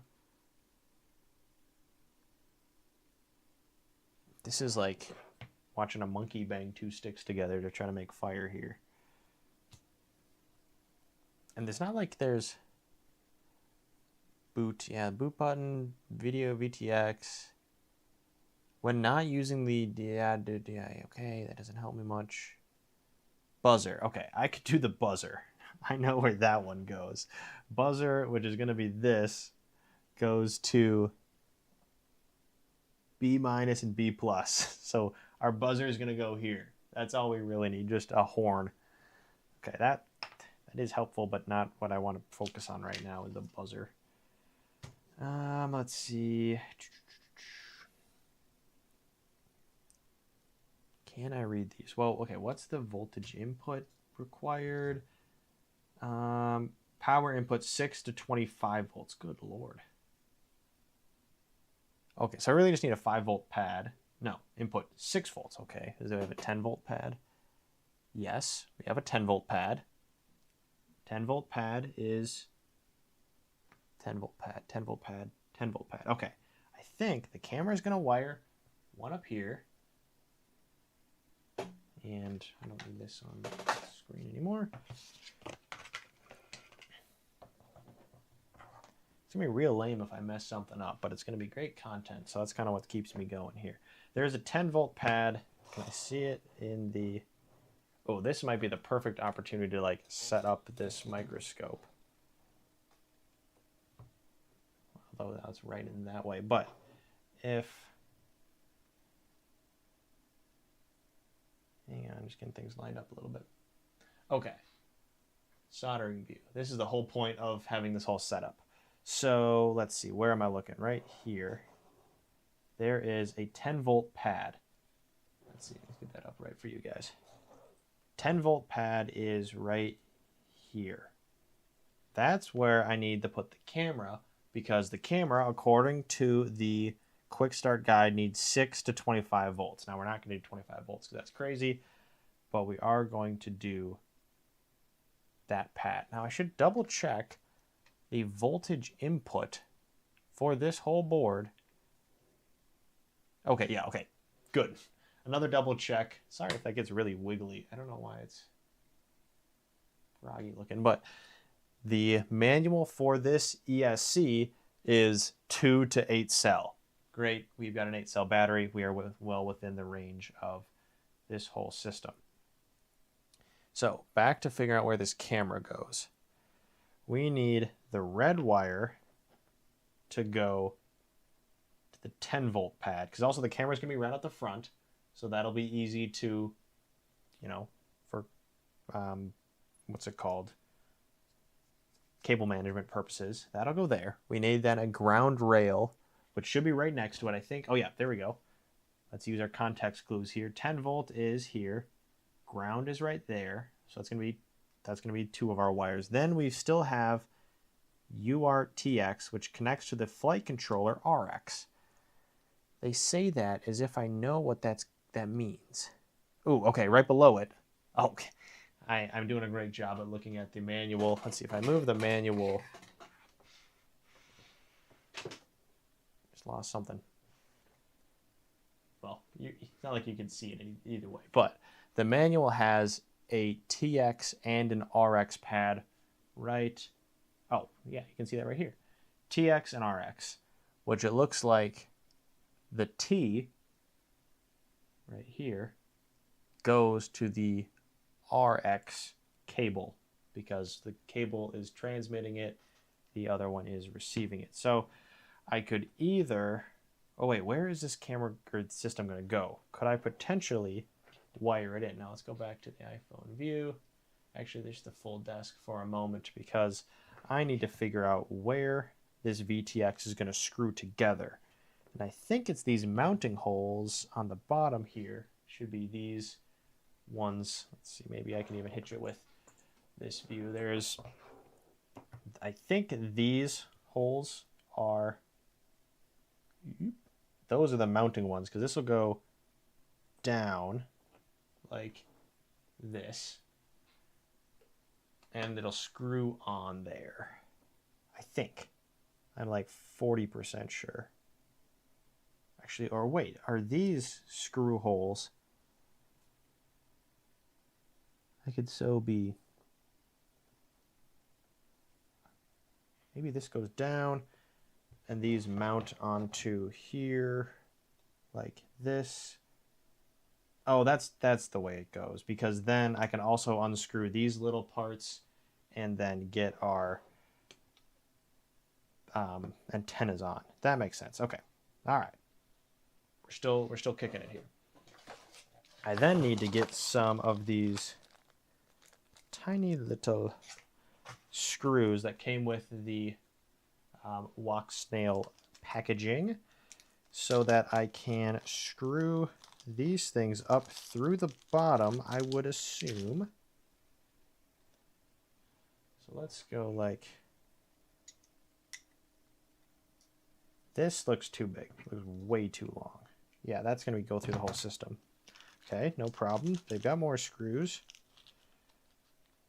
And I'm just...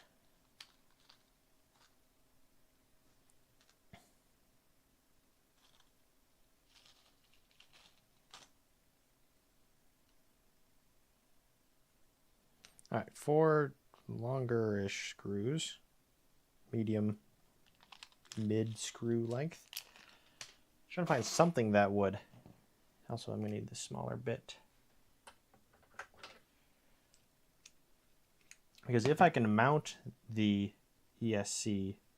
No, not ESC. If I can mount the VTX, that would hopefully clear up some like where this should actually go questions. And those look promising. Oh yeah. Wow, we are so back. I don't need to like wrench these down. Are we back? Oh yeah, I just didn't screw it in enough. That's fine. Okay, all right. We're still alive.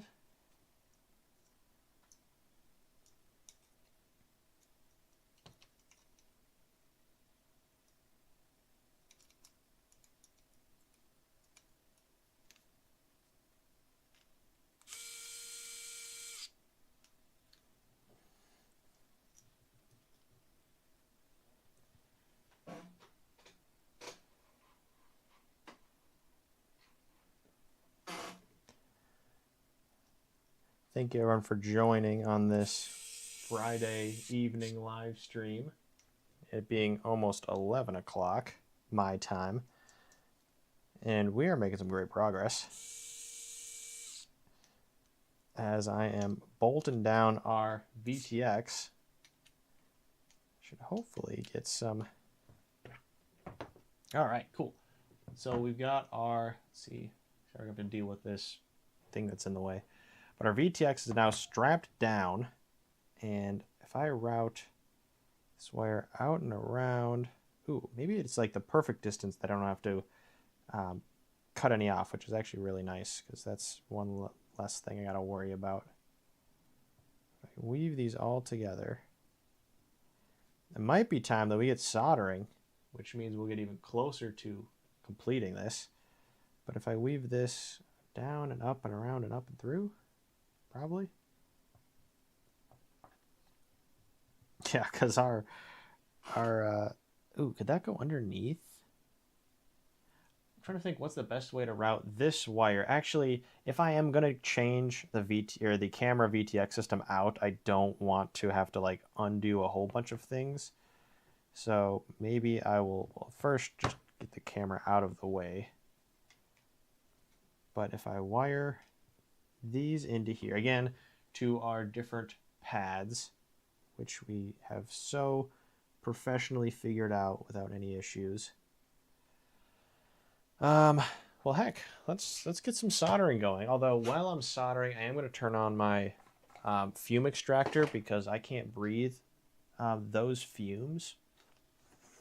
A little bit of a joke, duh, they're fumes. But it might be loud, so I might mute just so you don't have to turn your volume down because that might be more annoying. But we are going to be soldering right around here. Let's see if I can get a little higher view so I don't have to. Oh yeah, wow, we are so professional. Okay, these are our pads right here, and I say that I'm going to switch so you can actually see what I'm talking about. These are the pads right here. Yep. And I'm going to get going on heating up my solder. So get that going. Guess I should get my pop out of the way.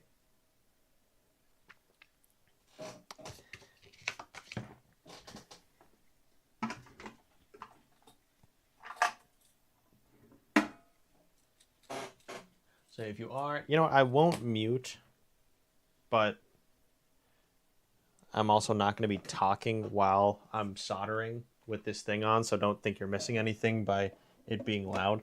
But I do have this nice fume extractor, which I don't know why I wouldn't use it. I'll make sure my wires are out of the way so I don't accidentally cause an issue. But let's see. So yeah, heads up if you are listening at max volume. I'm going to be turning this fume extractor on, which will be louder than you probably want to listen to. So with that being said,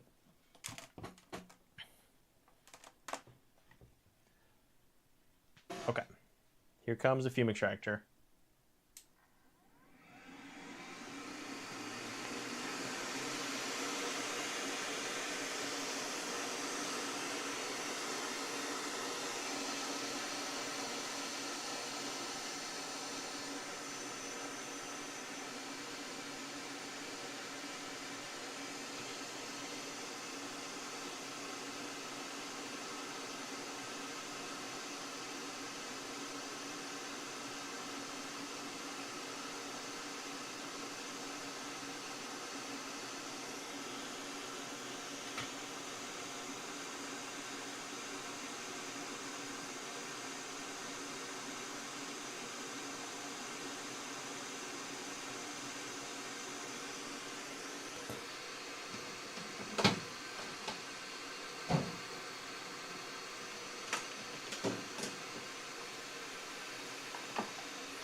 I mean, how about that?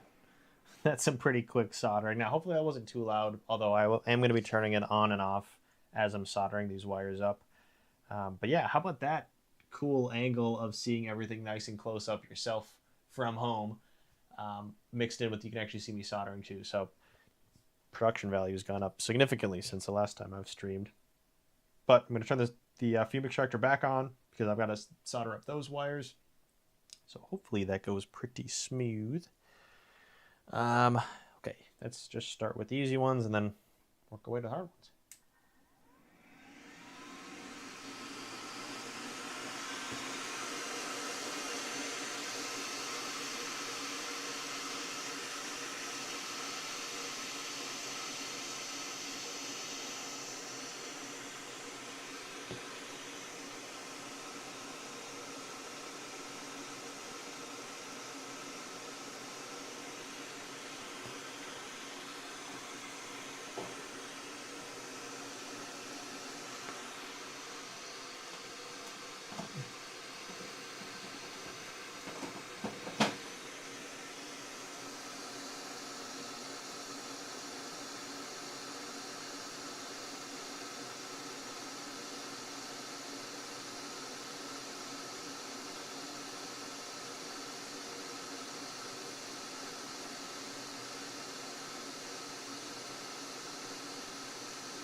TX is 5.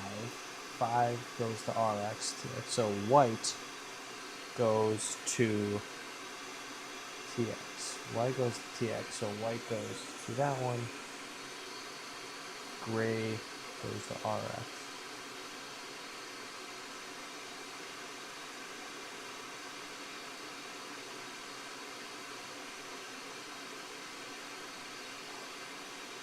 White goes to TX. Gray, okay, gray goes to RX.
All right, what do we think about that?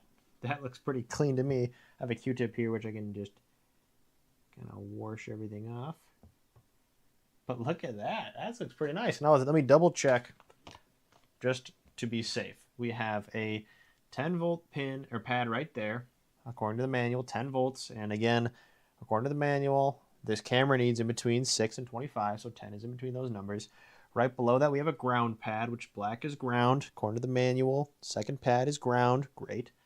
Then we have the white cable. White cable on this is the UART RX. And according to the manual, the UART RX goes to the flight controller TX. Now the flight controller TX is the third pad. Third pad's right there. Lastly is the gray. Gray is UART TX, and it connects to the flight controller RX. The flight controller's RX, as you can see by the R, is the fourth pin. Therefore, we've got, hopefully, the correct wiring. Now that's hopefully because I really have no idea. Or at least I've got only so much I can do to get it right. I also know at some point I'm going to have to wire in the big ol' pads here. And at some point I will do that. Let's assume for the moment that we have our VTX correctly wired in. That means that next we have to do something else. I'd say it's either motors or the big ESC wire. I think because I can still take this off and there's no real reason not to, pop this off, which means I can take this off and just move this over here. Then I'm going to take our ESC off and I'm going to solder on these big ol' high gauge wires in the back here. So these are what I'm talking about by big ol' pads. And these are going to connect to our leads. Now, initially, I really liked how this frame has the option of having the XT30 kind of in the middle here. Here. But I think that with this current setup, it wouldn't really allow us for clean cable management to feed the XT60 up there. So I'm going to have it the standard way, which is through the back, which is just fine because this wiring diagram shows me how I should be doing it. But there is a capacitor, which I really love that they include, but we're going to go red to red, which see these little holes here. This actually connects in there. So I'm going to use this as also like a guide to where I should be putting this, so I can solder those two kind of like this and have these pads just globbed up like this and like this. Then those will feed through and connect to our XT60 plug. So let's see.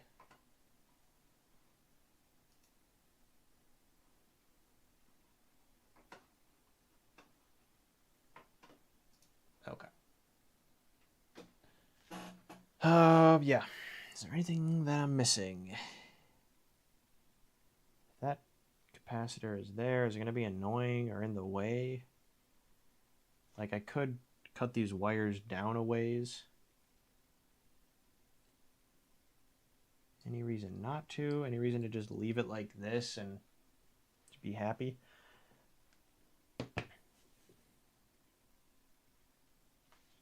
suppose not. Actually, I am going to cut these to be the same length so that safety squints and head turn. Yep. So, like this and this is not the same length? Or do they not just line up quite right? So what I want to do is just solder these in here through the back side, because then they'll just be in place and I don't have to think about them.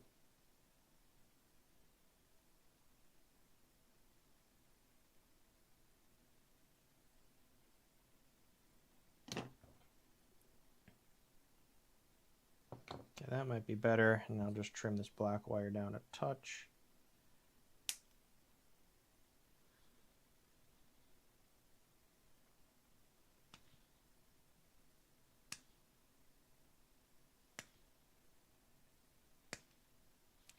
you. Don't make me bring out the actual wire stripper. That's going to be way too big. Okay. We'll do it live.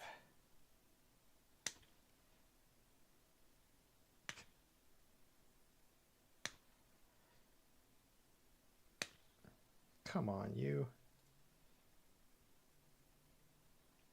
You are no. There we go. Okay. So hopefully these wires are at least the same length-ish.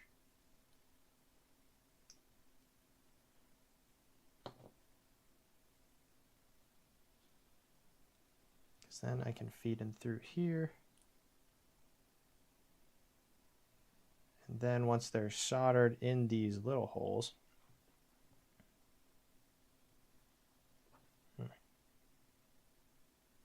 I should really just strip more wire so I can feed it through further.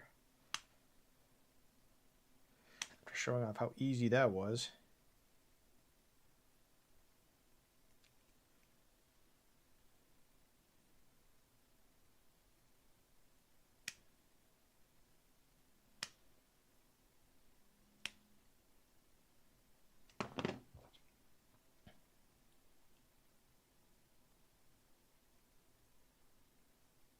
All right, that's what I was trying to do this whole time. You see how these capacitor legs are now poking through these holes? I'm going to solder them down there, then flip it over and solder the pads onto these, or solder the XT60 pads onto these leads, just so that everything stays like as together as possible as we're going through this whole process. So I'm just going to get a little handy dandy arm in here.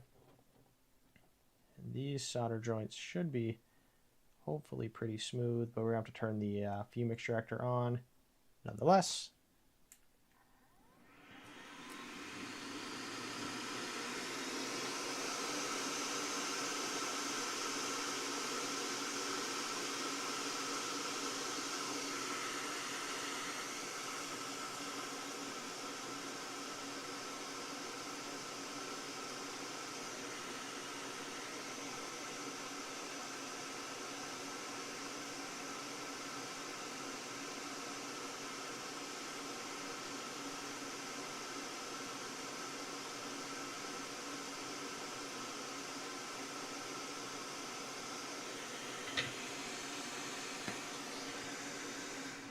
All right, that's step one, the easy part, getting these little ones in there. Now we're going to have to just do these massive pads, which are going to be more annoying. So I'm going to bend these out of the way so you can get a better angle of what we're actually looking at. But these pads, I'm going to have them sit here. You could solder them straight up and have them bend around. I think I'm going to go like this and like this. And we're just going to have a fun time getting these on there. So we're going to have tin and prep like normal, but of course we're going to have the fume extractor on because this is going to get a lot of heat and a lot of solder.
All right, a lot of soldering there, and I really like how this looks.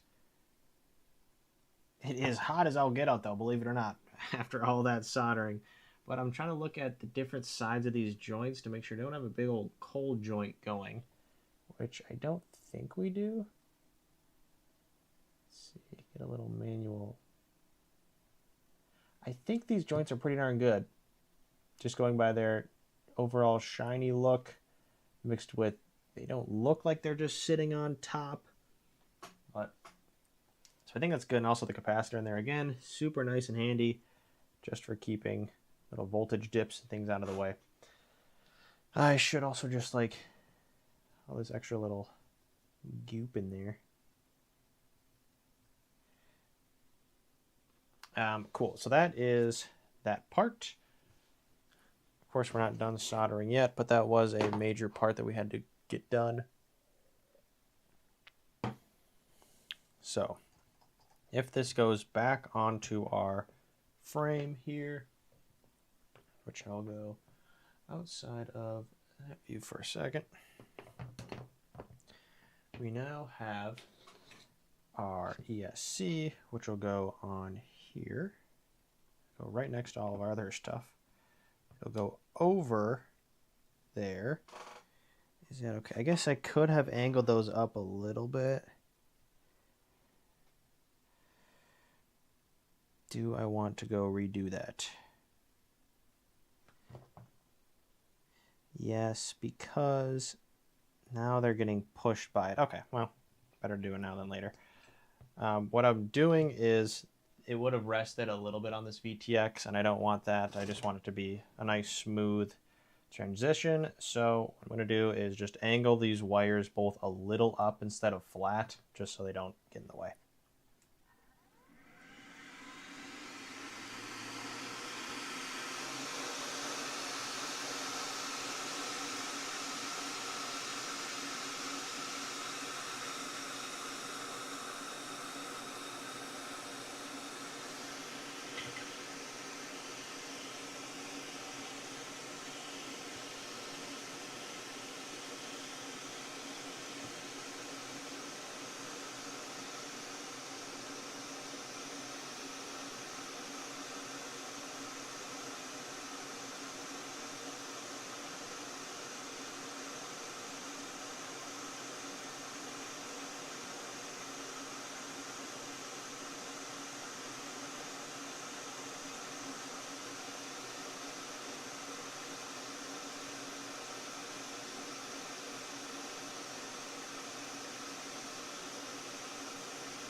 Okay, after that slight adjustment, I think we're still in the money in terms of how nice it looks. It is still hot as all get out because these boards do send heat throughout pretty nicely, but man, that is toasty.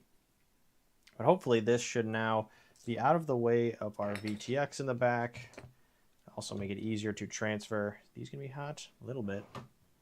So get this on here. Oh yeah, that's a lot better. Now let's see if we can maybe go back to the phone. Is this phone hot? Moderately.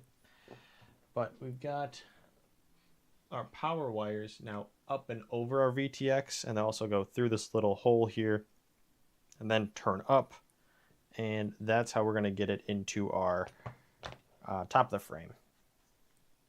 That being said, does this... Oh, yeah, there's a gap there, so as long as it fits through these holes with this, which it does...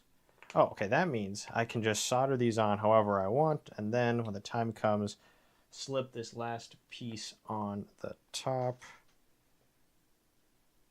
I think. Am I missing something? No.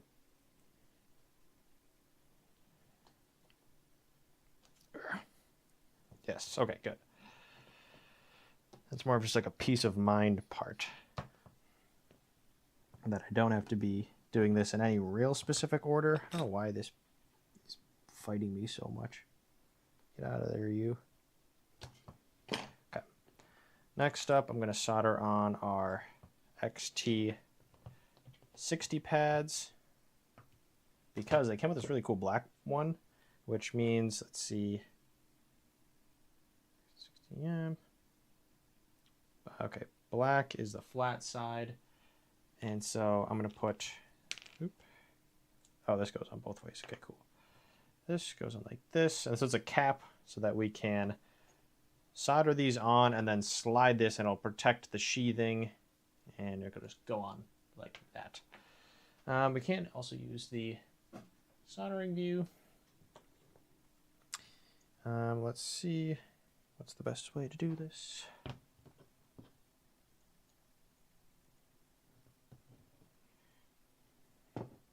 Mostly so I can still get a good angle, but also not, you know, over work it. All right. Bam, camera angle's all good. All right, a little more soldering.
All right.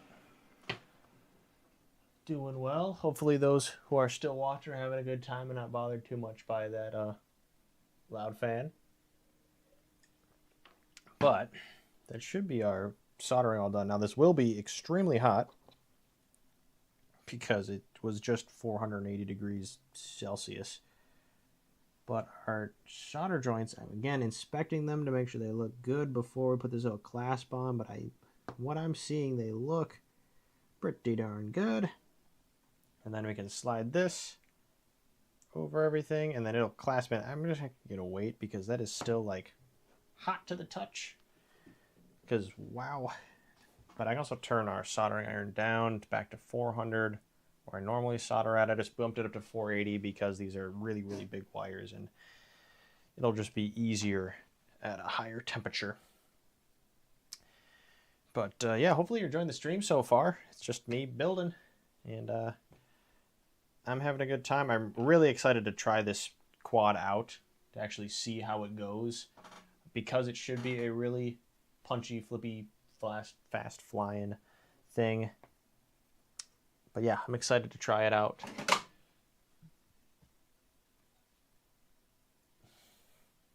So let's get this back over here. Is this still very hot, but I'll be brave. Clip these in like this and this. So again, all this is doing is, all it's doing, it is protecting. It's making sure that no accidental shorts, hit this side, and it keeps everything nice and protected as it winds through our build. So put this here. Let's get through this. Pop this on like that. And again, our wires come around here. I'm also going to move this camera around. Eventually that'll have to be connected up front, but I'm not doing that yet. But then this will go through here, which slides on to the back peg holes.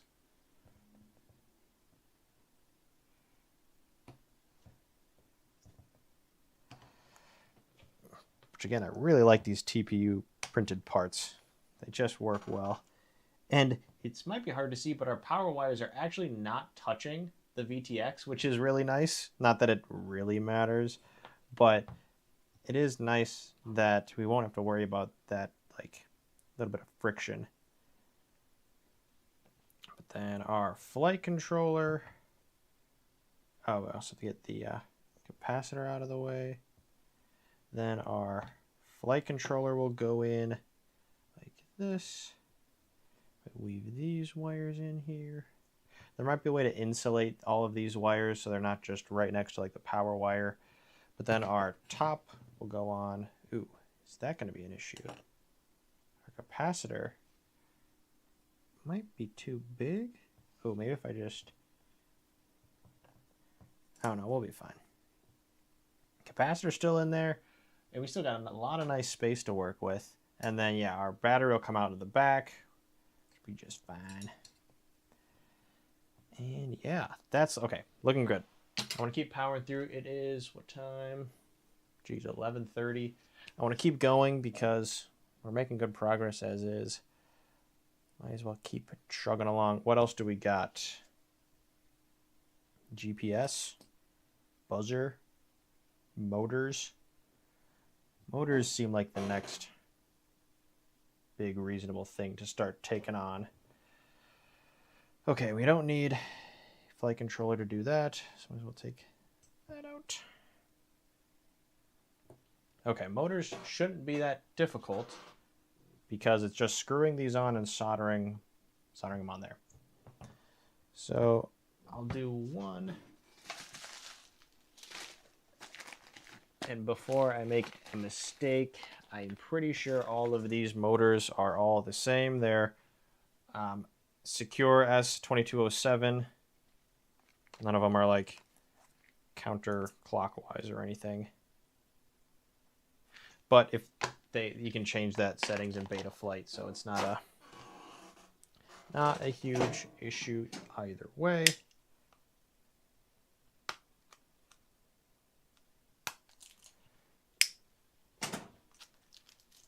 Now, I hope these wires leads are long enough, because if they're not, that would just create some annoyance. We do also get these nice plastic containers out of it, which is always good for reusing. Oh yeah, these wires are plenty long enough. That. We also have the prop bolt on there. Okay, so we are going to actually give us one extra. Well, hot dog. So if I screw these in here,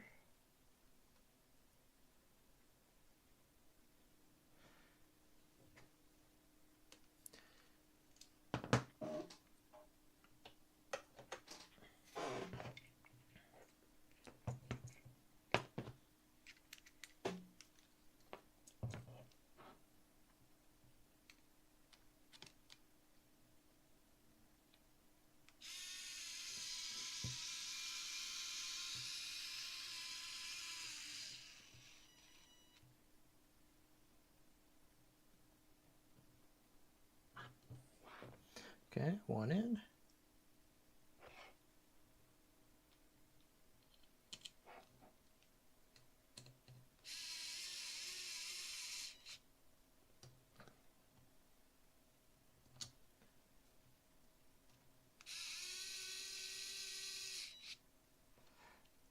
I'll probably do this to all of the motors first, then I'll solder all of them at the same time.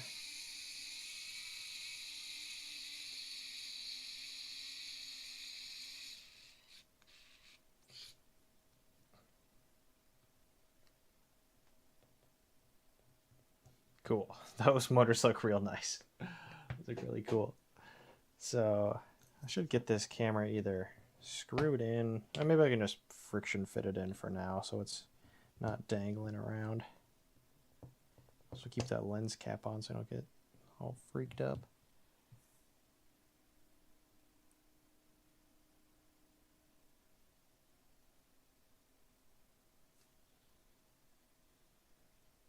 Okay, and I'll put the prop nut on there too. Okay, that's one. Let me just get all the rest of these out.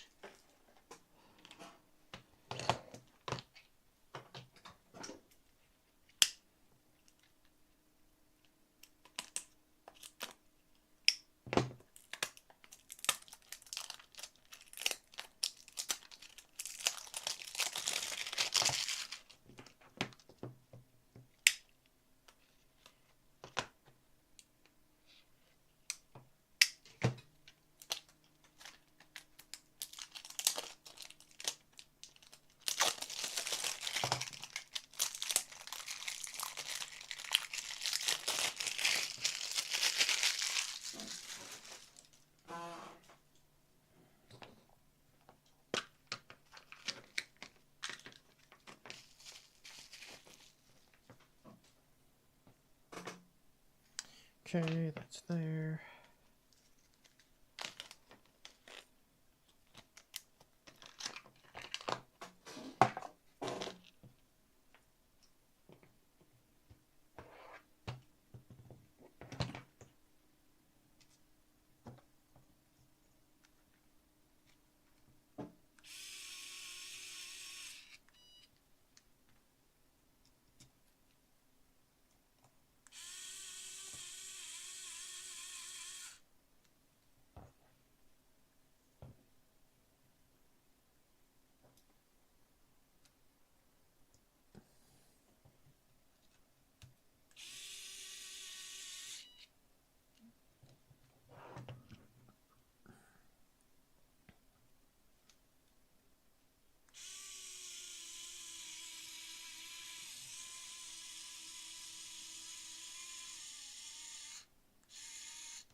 2 motors.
Three motors in.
All right, 4 motors are in place. A little bit of stringy wires, but that's expected because next step is going to be cutting these off and wiring them all in. Although first I'm going to go tin all of these wires because that will take us, well, it won't really take all that much time, but I'd rather do it all at once rather than a few at a time. So the fume extractor is going back on. And it's going to be hard to actually like get a good angle at this with the microscope, so I'm just going to do it quick.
Okay, everything's been tinned. I just want to do a quick like overview of all these pads. Make sure we don't have anything gross looking. Nope, looks good. Other side. Yep, looks good. Okay. So we are going to be soldering up each one of these wires. And again, this is going to be somewhat difficult to get like a good angle, but maybe we can do it. It's also getting close to freaking midnight my time, which maybe I will, well, we'll see what we're doing. But I'm at least going to try to get some of these in place. So if I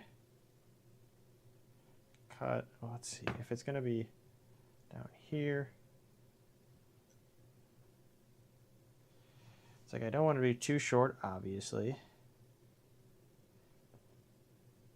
I just want it to be too long. So these wire down, and then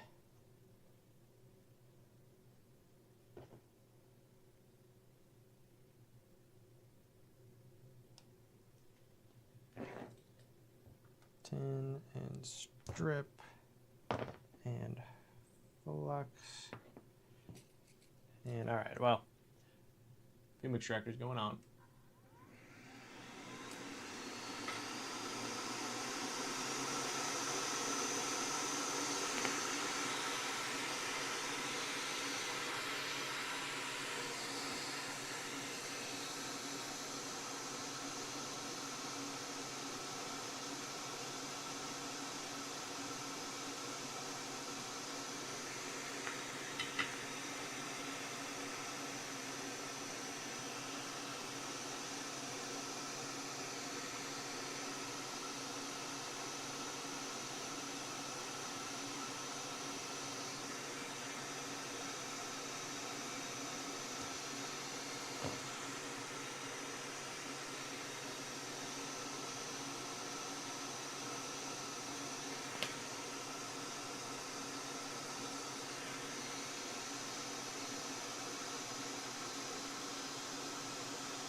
All right, one motor is successfully in, and I'm trying to get this nice, really clean wiring.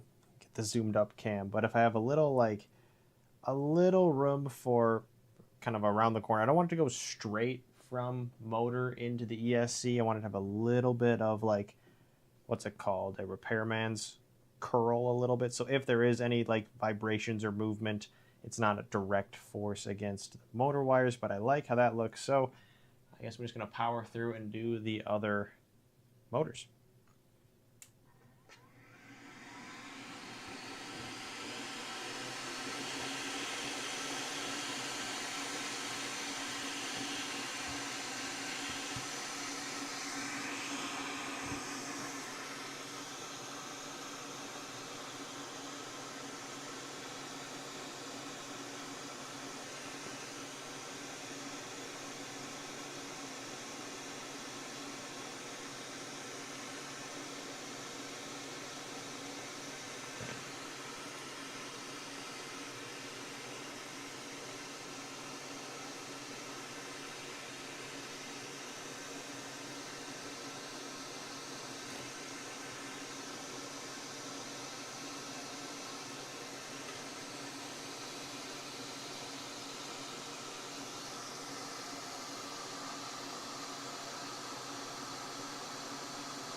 All right.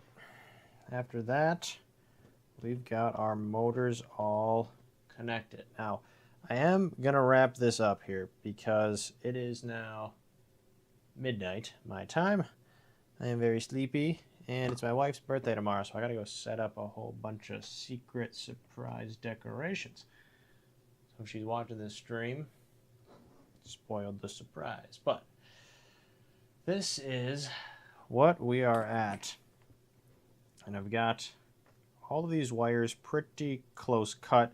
I might go back and like remake them shorter for the sake of like making it look really clean. I also need to put like a strip of electrical tape over it to like really lock it down.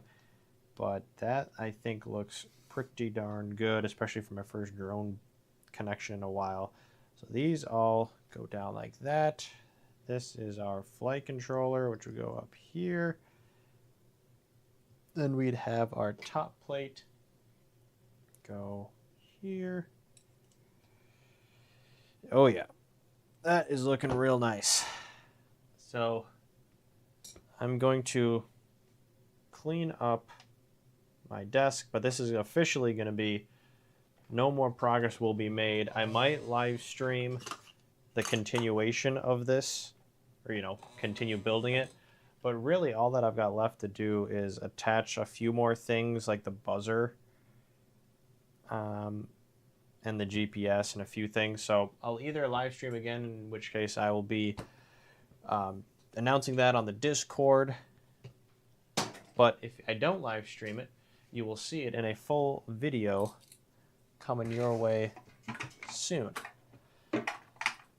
It's also hot as all get out in here because I don't have AC. Well, I do, but it's just not kicked on yet. But